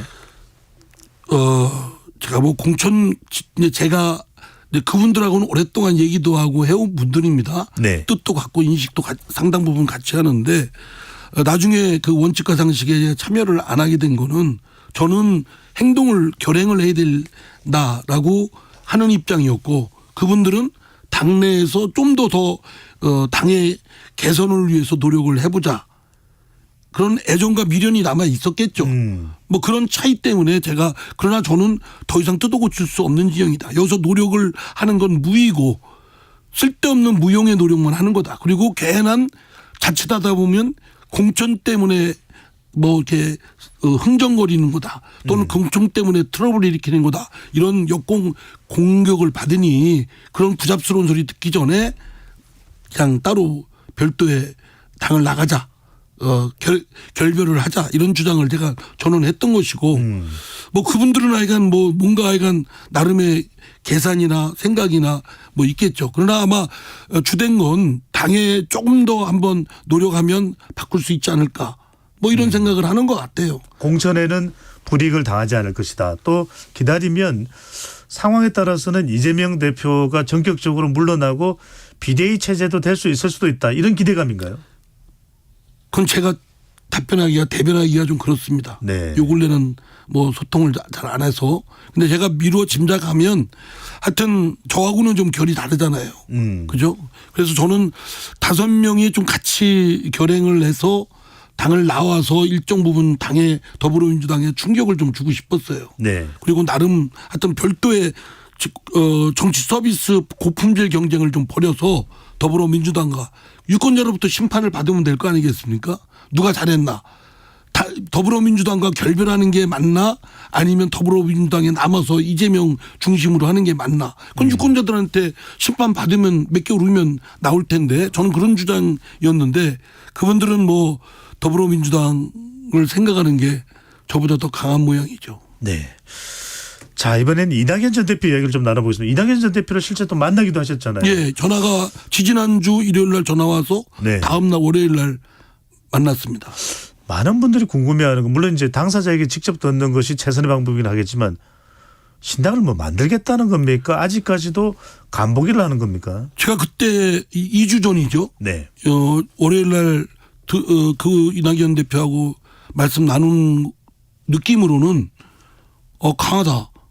신당 해야 되겠다. 또 이런 말씀도 했어요. 그 전부터 이런 결행을 하려고 마음을 먹었었는데 주변에 이제 소위 측근들이 만류를 했다. 아직 때가 아니다. 이래서 이게 행동을 못 옮겼을 뿐인데 이제 더 이상 더 미룰 수가 없다. 이런 말씀까지 하더라고요. 그래서 강한 것 같다. 제가 이낙연 대표와 같은 당을 하든 또 달리하든 그런 관계없이 네. 이낙연 대표가 지금의 더불어민주당에서 있을 공간은 사실 없다고 봅니다. 지금 보십시오. 뭐 이낙연 대표 할 때 사쿠라 소리 듣고 총리 대표까지 한 사람이 당 나간다는 게 말이 되냐 뭐 이런 얘기 하잖아요. 네. 아니 그러면 당을 나가지 않게 하려면 가서 당에 올라오니까 붙들고 하소연하고 막 이렇게 붙잡고 해야 되는데 그건 등 떠밀면서 나가라는 얘기 아닙니까? 저런 모욕과 뭐 이런 정치적 상황 속에서 제가 이낙연 대표한테 충원을 드린다면 진짜 거기서 있을 게 아니라 빨리 좀 험하더라도 네. 돌산이라도 그 하전밭을 가꾸는 심정으로 돌밭을 뭐 이렇게 해서 논밭을 바꾼다 이런 각오로 이렇게 하셨으면 좋겠는데 요즘에 좀 하는 거 보면 또 이제 주변에서 워낙 민주당 내에서 공격을 하고 그러니까 네. 좀 마음이 약해지신 건지 어쩐지 잘 모르겠습니다. 궁금한 건 이런 겁니다. 그래도 이 총선을 생각하면 이낙연 전 대표가 신당 만든다. 또 이낙연 전 대표가 각을 세우는 건 상당히 부담스러울 수밖에 없다면 누군가 이낙연 전 대표를 저격하는 사쿠라 발언이나 또 117명의 의원들이 연판장을 돌려서 이낙연 전 대표를 비난하는 거나 이런 걸 당대표가 하지 마. 그러면 안 돼. 이걸 적극적으로 안 하는 이유는 뭘까요? 그러니까 제가 보기엔 좀 심하게 말하면 이낙연 대표까지 포함해서 원칙과 상식에 주로 이재명 대표를 비판해왔던 사람들 있지 않습니까? 네. 그 사람들에 대해서는 나가려면 나가라. 오히려 나갔으면 좋겠다. 라는 생각이 그 소위 이재명 대표와 그 주변에 있는 사람들의 지배적인 생각이 아닌가 그렇게 추론이 됩니다. 왜냐하면 사람을 대하는데 그렇게 막대 당장 내가 아쉬워서 내가 절박하면 그렇게 못하죠. 나를 위해서도. 그런데 너 아니어도 나는 충분히 원내 일당 되고 뭐 지금 200석도 바란다고 하지 않습니까? 네. 200석도 전망하고 그러지 않습니까? 그런 쪽에서 뭐 한두 석 뭐 준다고 뭐 크게 대수롭지도 않다. 네. 나가려면 나가라. 아쉬운 건 네가 아쉽지 내가 아쉽냐? 뭐 이런 거 아닌가 싶어요. 이낙연 전 대표의 태도도 중요하겠지만 김부겸 전 총리와 정세균 총리는 잇따라 만나면서 이낙연 전 대표는 여러 차례 몇 번이나 뭐 3고 처리가 아니라 10고 처리로 돼서 만나야 된다는 일각의 의견이 나오는데도 행하지 않는 것에 대해서 안민석 의원은 이렇게 이야기합니다. 이재명 민주당 대표가 이낙연 전 대표와 회동에 주저한다면 이상민 트라우마가 있을 거다. 아니 이거 좀 팩트 체크를 해봐야 될 것 같은데 그래도 연배가 이재명 대표보다는 더 많으시죠? 예. 그럼 형님인데 형님 왜 이래요? 나가지 마세요. 당에서 좀 역할을 해 주시고 총선 결과 좋으면은 또 좋은 일이 있지 않겠습니까? 이렇게 이상민 의원을 이재명 대표가 말리거나 한 적이 있습니까? 없습니다. 그리고 저 안민석 의원이 방송에 나와서 뭐 바로 탈당 직전에 같이 4명이 밥 먹었다고 하는데 예. 밥은 먹었지만 몇 달 전, 몇 개월 전에예요. 몇 개월 전에. 그리고 밥 먹는데 거기서 인상 쓰고 뭐 주먹질 하듯이 밥 먹습니까? 네. 그냥 좋은 얘기 덕담하죠. 그건 그때 얘기고 그러나 뭐 제가 그 이후에 이재명 대표에 대해서 비판한 건 일관되게 줄곧 오랫동안 해왔던 얘기입니다. 네. 근데 뭐 바로 직전에 탈당해서 분위기가 좋았는데 제가 태도가 돌변해서 한 것처럼 뭐 그렇게 또 했어요. 근데 그건 저 안민석 의원 이 방송 들으면 좀 양심의 가책을 느꼈으면 좋겠어요. 네. 안민석 의원도 오선이네요. 예, 저하고도 친합니다. 근데 어떻게 그런 말을 이렇게 막 마구제비로 당사자들이 눈 뻘떡 뜨고 있는데 그런 얘기를 하나 싶어요. 네. 오선 전쟁, 오선 대결 뭐 이런 게 있는 건가, 숨어 있는 건가요? 근데 뭐 그런 게 있겠어요. 저하고 저 인간적으로는 참 친한데 저 오선 되니까 그 더불어민주당에서는 지금 이재명 대표 눈도장 찍어가지고 뭐 공천 받으려고 혈안이 돼 있다. 뭐 이런 소문도 흉흉하게 돌지 않습니까? 네.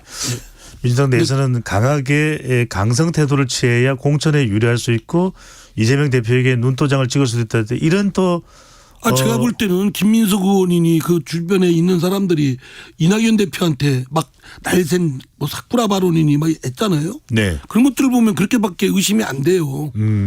평소에 그런 분들이 아닌데 왜 저분들이 마치 그 이재명 대표의 행동대장 호위무사들처럼 이렇게 막 이렇게 탈춤을 출까?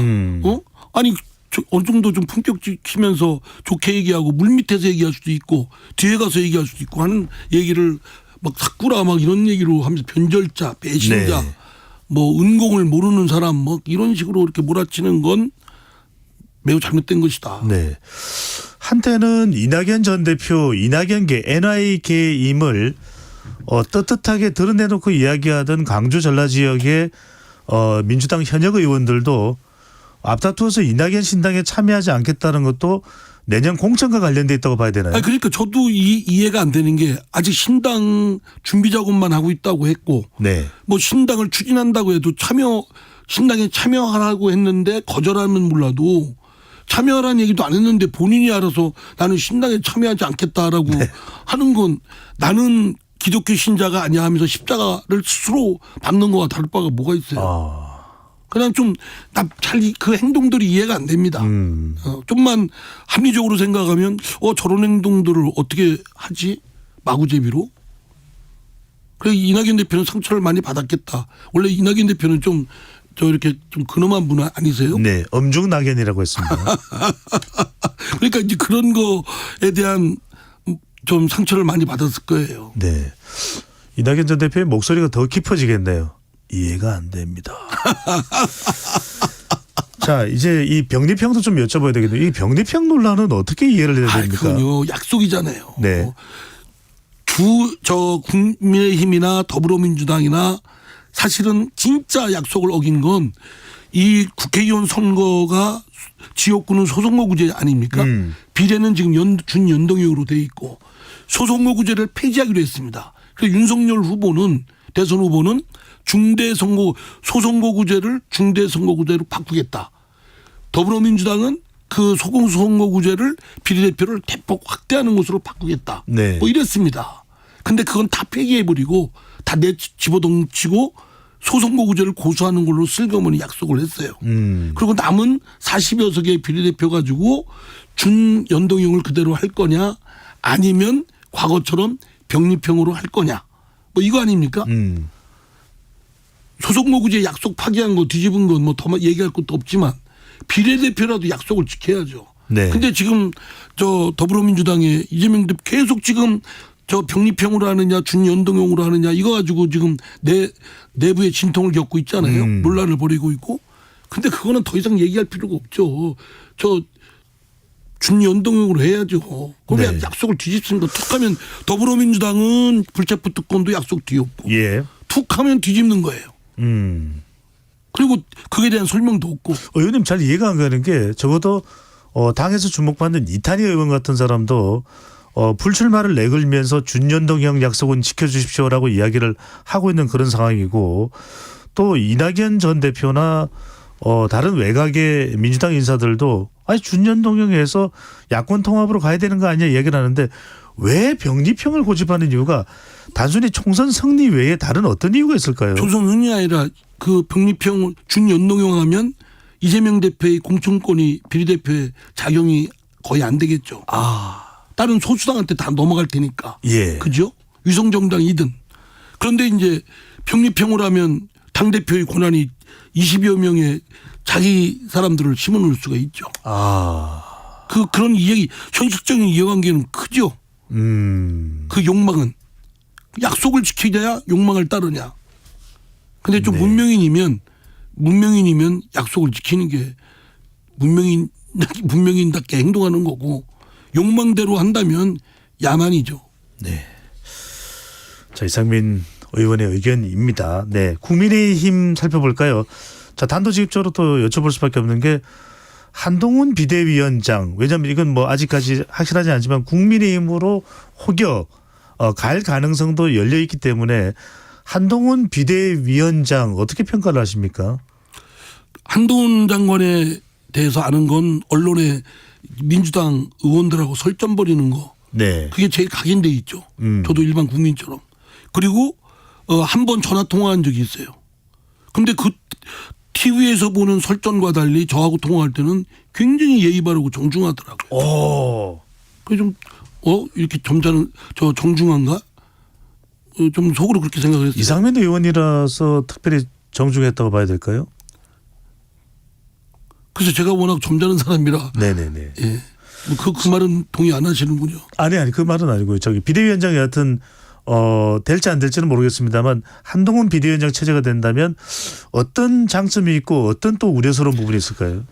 본질적으로 국민의힘은 윤 대통령의 영향력이 막강하게 작용한다는 거 아닙니까? 그리고 내부에서 전혀 이견도 없고 비판의 소리도 내기도 어려운 구조. 그것 때문에 판단이 오류가 있어도 시정을 못하고 인정 안 하고 책임지는 사람도 없고 그 부분을 고쳐야 되겠죠. 그러면 근원적으로 가면 윤석열 대통령의 국민을 대하는 태도, 국정 기조에 대한 부분 이런 것들이 확 바꾸지 않으면 비대위원장을 하든 당대표가 누구든 다 곁다리죠. 그리고 한동훈 장관은 그 민주당에서는 윤석열 대통령의 아바타다 아니다 뭐 이러는데 그거는 뭐 그렇게 저기 할 수는 없다고 보고요. 아바타 좋은 점이 있으면 뭐 더 좋은 거 아니겠습니까?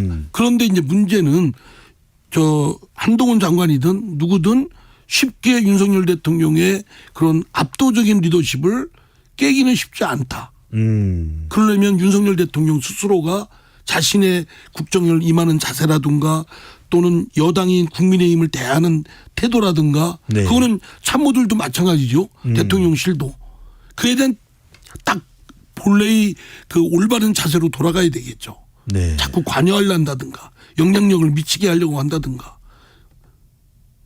그래 열쇠는 윤석열 대통령이 쥐고 있다고 봐야 합니다. 열쇠는 윤석열 대통령이 쥐고 있다.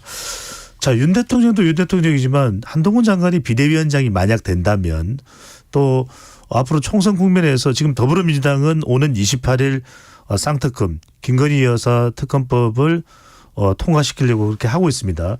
자, 이게 이제 통과된다면 대통령의 거부권 여부도 우리가 주목하고 있는 거지만 한동훈 또 장관이 비대위원장이 되든 아니면 총선에 출마하게 된다면 상당히 많은 질문을 받을 텐데 이 사안은 국민의힘이 또 한동훈 장관이 비대위원장이 된다면 김건희 여사 특검법에 대해서는 어떤 태도와 대응을 하는 게 적절하다고 보십니까? 김건희 여사 그 주가 조작권은 검찰이 수사를 의혹을 더 부풀린 원인 제공한 것이 크기 때문에 특검을 피하기는 어렵다고 봅니다. 국민적 의혹이 이미 돼버렸어요. 그리고 털어야 된다고 생각을 해요.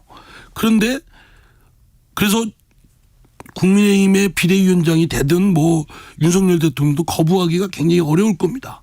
피하기는 어렵다고 보고요. 근데 하되 이거를 정쟁으로 내년 총선에까지 이용하려고 정략적으로 이용하려는 건 민주당의 의도인 건 다 짐작이 되잖아요. 정략으로 이용되는 것을 악용되지 않도록 해야 되는 건 또 맞는 말이고요.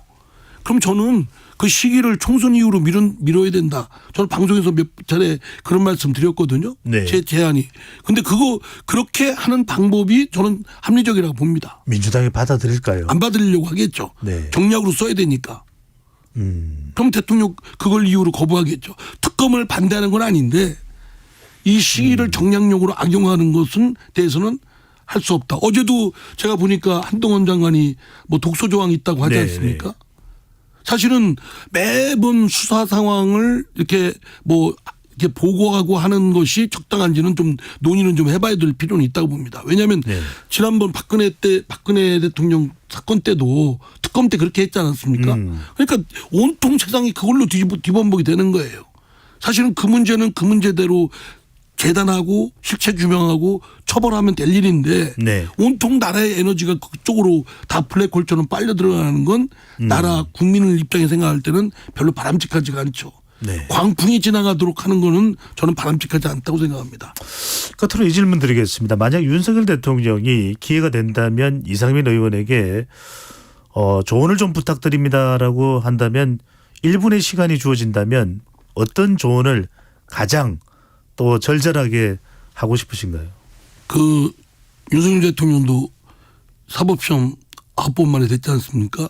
저도 11번 만에 됐어요. 11번요? 그래서 윤석열 대통령도 신림동 고시촌에서 할 때 우리 마주쳤던 분인데 그때의 생각을 잊으면 안 됩니다. 사실 8번, 10번 떨어질 때 그 막막하고 절벽 진짜 갈 길 어디로 가야 될지 모를 막막한 상황이거든요. 신림동으로 가야 될지 낙성대로 가야 될지.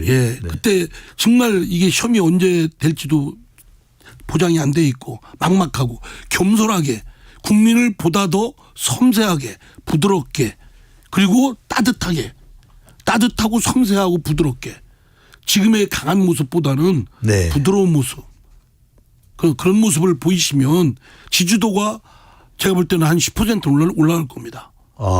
대통령은 지금 다른 데 신경 쓰는 게 아니라 지지도를 15% 20% 올려야 됩니다. 예. 그래야 국정 동력이 생겨서 남은 임기 동안 국정을 끌고 갈 수가 있잖아요. 총선도 사실은 여당이 일당이 되는 게 안정적으로 되는 건 맞습니다. 그런데 대통령이 국정을 잘 못 끌어가면 내년 총선 망치죠. 그러니까 대통령이 총선에서 또 대통령 지지도를 높여서 국민의힘의 그 후보자들이 윤석열 대통령의 백그라운드를 믿고 네. 당선될 수 있도록 그렇게 하셔야 됩니다. 네. 청취자분들은 이상민 의원이 제22대 국회 총선에서 어디에서 출마할지를 이 정도면 좀 짐작하지 않았을까 제 생각일 뿐입니다. 너무 쓴소리했죠. 지금까지 정치의 품격 이상민 의원과 함께했습니다. 말씀 잘 들었습니다. 네, 감사합니다.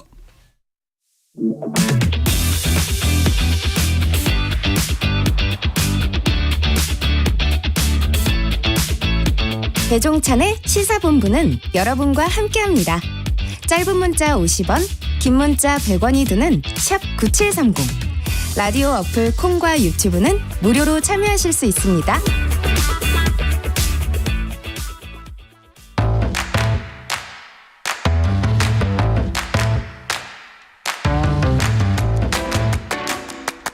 알아두면 유익한 IT 이슈들을 쏙쏙 소개해드리는 IT본부 시간입니다.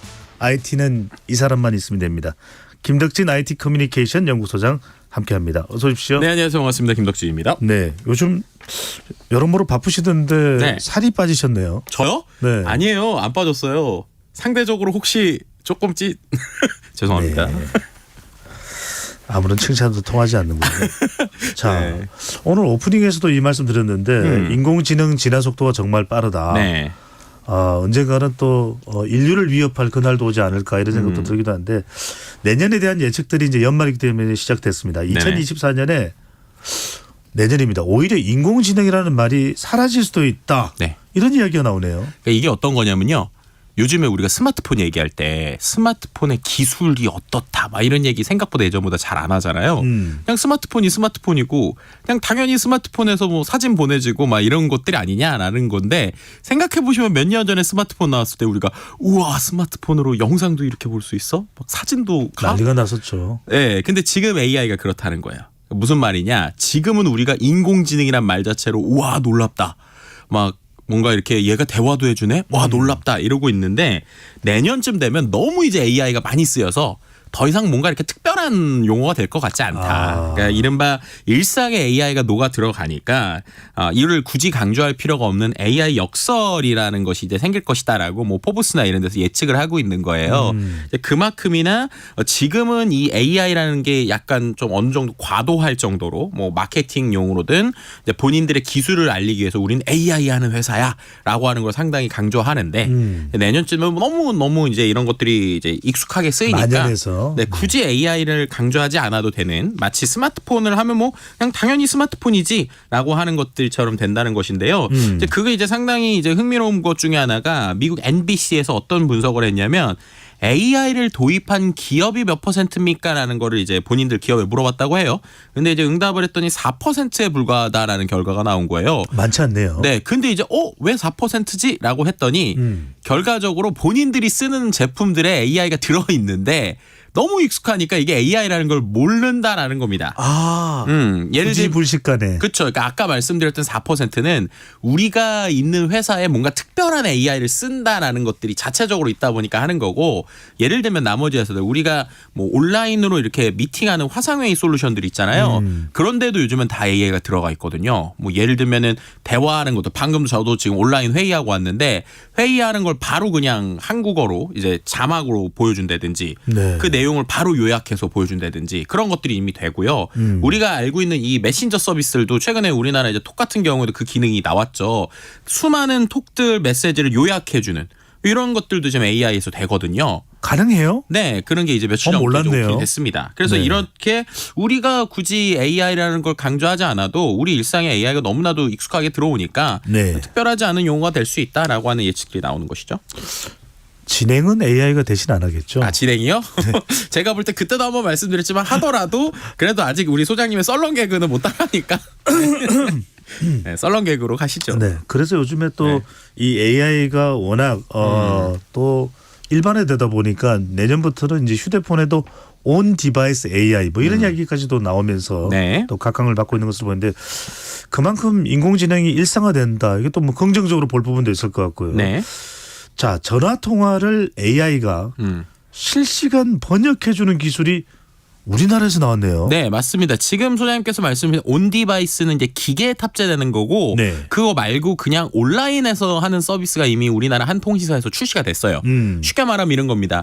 내가 이제 미국의 호텔에 여행을 가고 싶어서 전화를 해야 돼요. 그러면 이제 우리 영어로 해야 되는데 호텔 영어로 전화를 하면 어렵잖아요. 그렇죠. 한국어로 전화를 하는 거예요. 그냥 미국에. 그래서 저 크리스마스 때 아이들 2명 포함해서 4명인데 호텔 예약 가능한가요? 라고 이제 전화를 하면 그걸 받는 외국인이 영어로 들리는 거예요.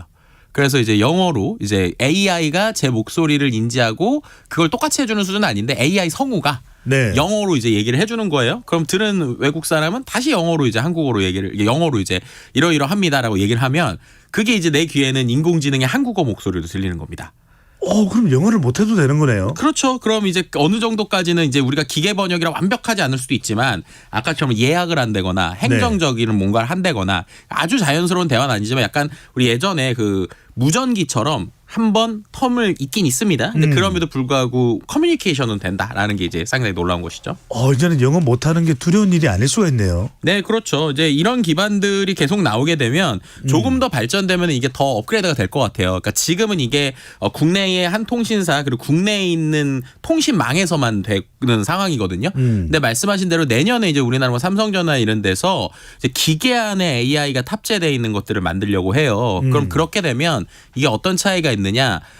예를 들면은 이제 통신사와 상관없이 되다 보니까 우리가 그 기계로 통화를 하는 그 기계를 가진 사람들끼리 통화를 하면 뭐 국내든 해외든 이런 것들이 이제 자연스럽게 되는 것도 있고요. 그다음에 이제 내년 한 하반기 정도로 지금 출시 예정으로 또 목표를 잡고 삼성에서 움직이고 있는데 이어폰 있잖아요. 아예 이어폰이 자동으로 통역이 되는 기능까지 지금 탑재하려고 하고 있습니다. 그러고 있으면 이제 쉽게 말하면 우리가 외국 여행 갈 때 보청기는 아니지만 이런 이어폰 끼고 있으면 그걸 가지고 외국 사람들이 얘기하는 거 바로 그냥 한국어로 듣고 쉽게 말하면 한국어로 얘기한 거를 또 이제 스피커를 통해서 영어로 얘기한다든지 이런 것들이 이제 언어와 상관없이 되는 시기가 온다는 거죠. 아니 그럼 외국어 공부 열심히 안 해도 되네요. 근데 거기서 차이가 있죠. 왜냐하면 우리가 기본적으로 외국어라는 게 두 가지가 있잖아요. 일상 회화가 있고 두 번째는 비즈니스를 하기 위하거나 특별 텀 용어가 있지 않습니까? 그러니까 어떻게 보면 이렇게 말씀드릴 수 있을 것 같아요. 그 나라의 언어를 공부한 사람이 이런 기술이 있으면 훨씬 더 잘 쓸 수 있다. 그러니까 내가 한 원래 영어 실력이 한 50 정도 되는데 요런 걸 활용하면 7, 80까지 쓸 수 있으니까 그런 사람한테 오히려 좋다. 그래도 기본적인 회화 정도는 두려움을 없앨 수 있다라고 하는 것도 장점이 되겠죠. 그렇군요. 오해하면 안 되겠네요. 오늘 우리 방송 듣고 엄마한테 이제 공부 안 해도 된대. 큰일 납니다. 자. 전화 통역 AI 기술인데 이게 어떤 기술을 기반으로 만들어졌는지도 궁금하네요. 네, 앞서서 말씀드린 것처럼 이제 기본적으로 이게 GPT, 챗GPT 같은 이런 생성형 AI 기술을 좀 활용하는 거예요. 어떤 식이냐? 예전에는 우리가 한국어로 얘기를 하면 이걸 그대로 받아 적는 어떤 기술들이 있었습니다. 그게 TTS라고 하는 기술인데요. 이거의 단점은 막 빠르게 얘기를 하면 정확도가 떨어져요. 정확도가 떨어지다 보면 앞에 걸 빨리빨리 적으려다 보니까 이게 또 뒤에 거 적다가 앞에 것도 헷갈리고 막 이런 문제들이 생긴단 말이에요.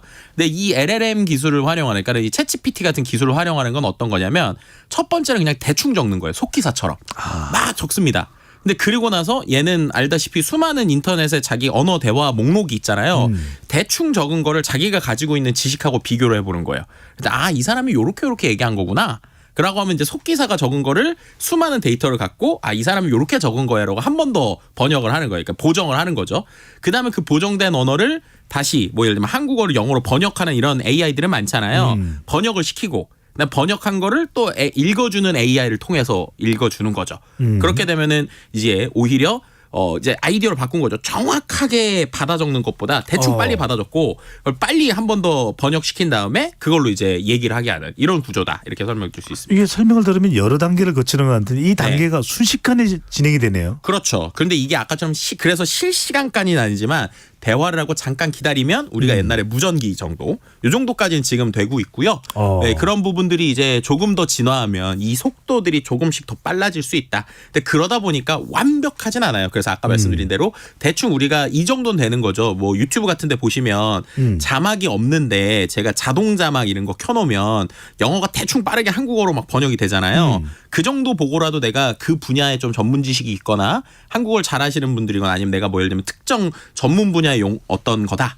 그럼 대충 알아듣잖아요. 네. 그런 정도로 이제 이해할 수 있다라고 말씀드릴 수 있을 것 같습니다. 지금 말씀하신 대로 유튜브에도 탑재가 된다는 거죠. 이 기술이요. 그렇죠. 근데 지금 제가 말씀드렸던 거는 자막인데 내년부터 탑재될 것으로 예상되는 건 뭐냐면 AI가 자동 성우를 해주는 거예요. 와. 네. 그러면은 뭐냐?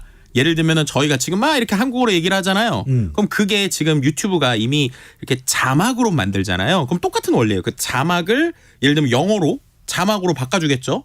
바꿔준 거를 AI 성우가 읽어주는 거예요. 그렇게 되면은 제가 저희끼리 한국어로 얘기할 때 자막 변경을 누른 것처럼 음성 변경을 누르면 그러면은 이제 우리가 외화 옛날에 보던 것처럼 뭐 스컬리 뭐 이렇게 나오듯이 저희가 얘기하는 거를 뭐 영어나 스페인어로 이게 읽어주는 이런 형태다 이렇게 말씀드렸습니다. 그러니까 더 이상 이제 스컬리가 아니라 숙자, 왜 그래 영수 뭐 이런 식이 되는 거네요. 네, 뭐 그럴 수도 있겠죠. 네. 자, 연말이 되다 보니까 이제 어떤 선정하는 그런 내용들이 많은데 자, 직접적으로 우리 삶과 비즈니스에 이제 앞으로 이제 이 AI 기술 상당히 큰 영향을 미칠 것으로 보입니다. 유튜브에서도 상당히 상징적인 이슈가 나왔다면서요? 네, 맞습니다. 이제 앞서서 제가 이제 번역하는 거나 이런 거 얘기 드렸잖아요. 실제 이게 어떻게 비즈니스에 영향을 미칠까를 보여줄 수 있는 중요한 지표라고 저는 생각하는데 보통 1년에 한 번씩 연말이 되면 그 해 최고 뭐 인기 크리에이터 이런 걸 뽑아요. 그래서 우리나라에서도 뭐 작년 대비해서 올해 가장 구독자가 오른 크리에이터 이런 걸 뽑았거든요. 근데 올해 뽑힌 사람이 한국인이 아니라 미국인입니다. 누구냐? 미스터 비스트라고 하는 유튜브 채널이에요. 근데 미스터 비스트가 어떤 걸로 유명하냐면 개인인데 개인이 거의 지금 구독자가 2억 명이 넘습니다. 2억 명이요? 네. 그리고 본인이 워낙 크다 보니까 그 우리가 알고 있는 오징어 게임 있잖아요. 그 오징어 게임 비슷한 어떤 컨텐츠를 개인이 직접 만들어서 개인이 상금도 몇 천만 원 주고 막 이렇게 한 사람이거든요. 근데 원래 이 사람의 컨텐츠가 다 영어예요. 그러니까 우리나라에서 많이 안 봤겠죠. 근데 실은 유튜브에 최근에 어떤 기능이 생겼었냐면 AI 성우 말고 그냥 성우 있죠. 그냥 성우를 제가 만약에 써서 그 유튜브 영상에 같이 그걸 올리면 실제로 제가 언어를 고를 수 있는 기능이 생겼어요. 그래요? 네, 그래서 실제 이 미스터 비스트가 다양한 그 성우들을 실제로 고용을 한 거예요. 그래서 자기 원래 컨텐츠는 영어인데 그걸 한국어로도 더빙하고 뭐 예를 들면 일본어로도 더빙하고 이렇게 한 거죠. 그러니까 우리나라 친구들이 한국어 버전의 더빙을 들었는데 재밌으니까 한국 사람들의 컨텐츠를 보는 게 아니라 이 미국 사람의 컨텐츠를 많이 보고 구독을 눌러서 우리나라에서 가장 급성장한 크리에이터로 이 사람이 뽑혔다는 겁니다. 미스터 비스트. 네, 미스터 비스트. 그래서 원래 이 사람의 채널의 구독자가 작년까지 1억 명 수준이었거든요. 근데 1년 사이에 2억 명대가 된 거예요. 네. 근데 이제 중요한 건 지금까지는 이게 실제 돈 주고 쓰는 성우였으니까 엄청 큰 채널에서만 가능했잖아요. 근데 이게 이제 AI 성우가 된다라고 하면 아주 작은 채널에서도 갑자기 이제 우리 한국 사람들이 글로벌 채널로 나갈 수 있고 반대로 말하면 미국에 있는 전문가의 목소리를 우리가 한국어로 들을 수 있는 시대가 오면 과연 이게 또 어떤 컨텐츠의 변화를 미칠지 이건 상당히 큰 변화다라고 말씀드릴 수 있는 것이죠. 그럼 앞으로는 김덕진이 아니라 떡진 킴이 될 수도 있겠네요. 그럴 수도 있고 아니면 뭐 미국에 있는 저보다 이제 IT를 잘 얘기하는 사람이 한국어처럼 얘기하면 제가 방송에서 잘릴 수도 있고 뭐 이럴 수도 있는 거죠. 그 생각 못했는데. 네, 반대로도 생각해 볼 수 있기 때문에 이런 관점일 때 우리가 또 어떤 컨텐츠를 준비하면 될까라는 것도 상당히 중요한 포인트로 볼 수 있습니다. 그래서 이게 이 워낙에 이제 첨단 기술로 가다 보니까 일자리와 관련해서도 여러 가지 전망들이 나옵니다. 충격적인 뉴스도 있는데 자, 한 금융회사에서는 AI로 일자리를 대체하면서 200명을 한 번에 해고하는 일이 벌어졌다면서요? 네, 뭐 실제로 KBS에서 보도됐기 때문에 KB국민은행 콜센터 상담원 240여 명이 한 번에 해고 통지서를 받은 거예요. 근데 이게 왜 그랬느냐? 아까 말씀드린 대로 AI 콜센터라는 것들이 요즘 들어가고 있어요. 그래서 전화하면 단순히 버튼 누르는 거 말고 AI가 저랑 상담을 해주는 기능들이 생겼거든요. 근데 그 기능이 작년부터 쓰였더니 실제로 콜센터 이용자 수가 지난해보다 20% 정도 줄었다. 그렇기 때문에 우리가 이제 인력을 더 이상 이제 그렇게까지 유지할 필요가 없어서 이번에 200명 이상을 해고시킨다라는 얘기가 나온 거예요. 근데 결국에는 이런 것들이 직접적으로 우리의 일자리를 AI가 뺏을 수 있는 것이 아닌가에 대한 뭐 두려움들 그리고 인원 감축에 대한 것들이 좀 위기감이 이제 실제 현실이 되는 것이 아니냐는 얘기들이 나오고 있는 것이죠. 그런데요. 이런 일자리 축소 또는 감소 우려에 대해서 미국에서는 리포트도 나왔다면서요. 네. 근데 이 리포트가 두 가지 관점인데요. 어떤 거냐면 미국 기업의 실제로 37%에 있는 그 기업인들 이제 설문을 한 결과입니다. AI가 일자리를 대체할 것이다라고 얘기를 했다고 해요. 그렇게 하면서 응답자의 44%가 AI 기술이 경영 효율화를 가져와서 내년에 근로자를 해고할 것이다라고 얘기를 했다고 합니다. 근데 여기서 이제 중요한 포인트가 있어요. 그럼 또 이렇게 하고 나서 인력을 채용할 것이냐라고 할 때 신규 인력을 AI 관련 인력을 채용할 의사가 있다라고 또 얘기했다는 것이죠. 그러고 나서 91% 정도의 응답자가 신규 직원을 채용할 예정이고 그때 뽑을 사람들은 AI 기술을 가진 사람이다. 그러니까 어떻게 보면은 우리가 말하는 그 어떤 대량 해고 그리고 나서 사람이 나오는 숫자적으로 보면 결국에는 비슷하거나 오히려 조금 늘 수 있다라는 리포트가 이 리포트의 포인트긴 해요. 근데 중요한 건 거기에서 바뀌는 사람들은 그렇지 않다는 거죠. 예를 들면 김덕진이라는 사람이 AI를 더 잘하는 다른 사람으로 대체될 수 있다는 거지. 아하. 기업 입장에서의 숫자는 플러스 마이너스는 비슷할 수 있지만 사람은 바뀔 수 있다라고 하는 게 어떻게 보면 개인의 입장에서 상당히 좀 고민하게 되는 포인트다 이렇게 말씀드릴 수 있는 것이죠. 이런 첨단 기술의 변화를 쫓아가지 못하는 사람들은 상당히 큰 피해를 또 입을 수도 있다는 이야기인데 어쨌거나 뭐 이제 AI 시대가 됐습니다. 콜린스 사전이 올해의 단어로 이 AI를 선정했다고요? 네, 이것도 좀 두 가지 관점이 있는데요. 말씀하신 대로 콜린스 사전에서는 올해의 단어를 AI로 뽑았어요. 그만큼 AI가 전 세계적으로 큰 영향을 미쳤다라는 거죠. 근데 반대로 미국에 있는 웹스터라고 하는 또 웹사전이 있습니다. 예. 거기에서는 올해 단어를 뭘로 뽑았냐면 진짜, authentic이라고 하는 단어를 뽑았어요. 이게 뭐냐면 올해 사람들이 진실이 무엇인가에 대해서 검색을 엄청나게 많이 했다는 거예요. AI가 워낙 가짜 정보나 가짜 뉴스 아니면 딥페이크 같은 게 나오니까 그걸 보면서 이거 진짜야? 진짜 뉴스야? 가짜야? 라고 하는 것들 검색을 너무 많이 해서 미국에 있는 웹사전에서는 올해 단어는 진짜다. 영국에 있는 사전에서는 올해 단어는 AI다. 이 두 개의 상징성 좀 기억하시면 좋을 것 같습니다. 네. 이제 정말 말 그대로 AI 시대가 열렸는데 앞으로 더 많이 발전하겠죠. 김 차장님 제 이름을 AI 배로 바꾸면 어떨까요? AI 배요? 제가 볼 때는 AI 배 좀 글쎄요 너무 배가 나와 보이는 것 같아서 어쨌든 이 아재 개그는 아직까지 제가 챗GPT로 해봤는데 챗GPT가 개그는 잘 못하더라고요. 아하. 개그로 쭉 밀고 가시기 바랍니다. 제가 살아남을 분야가 있네요. 네. 자, 지금까지 IT 연구소 김덕진 소장과 함께했습니다. 말씀 잘 들었습니다. 네, 감사합니다. 배종찬의 시사본부 오늘 준비한 소식은 여기까지입니다. 아까도 오프닝 직후에 재난 예고 전달해 드렸습니다만 이 추운 날씨에 눈길이 또 빙판길로 바뀔 수 있습니다. 안전 꼭 유의하시고요.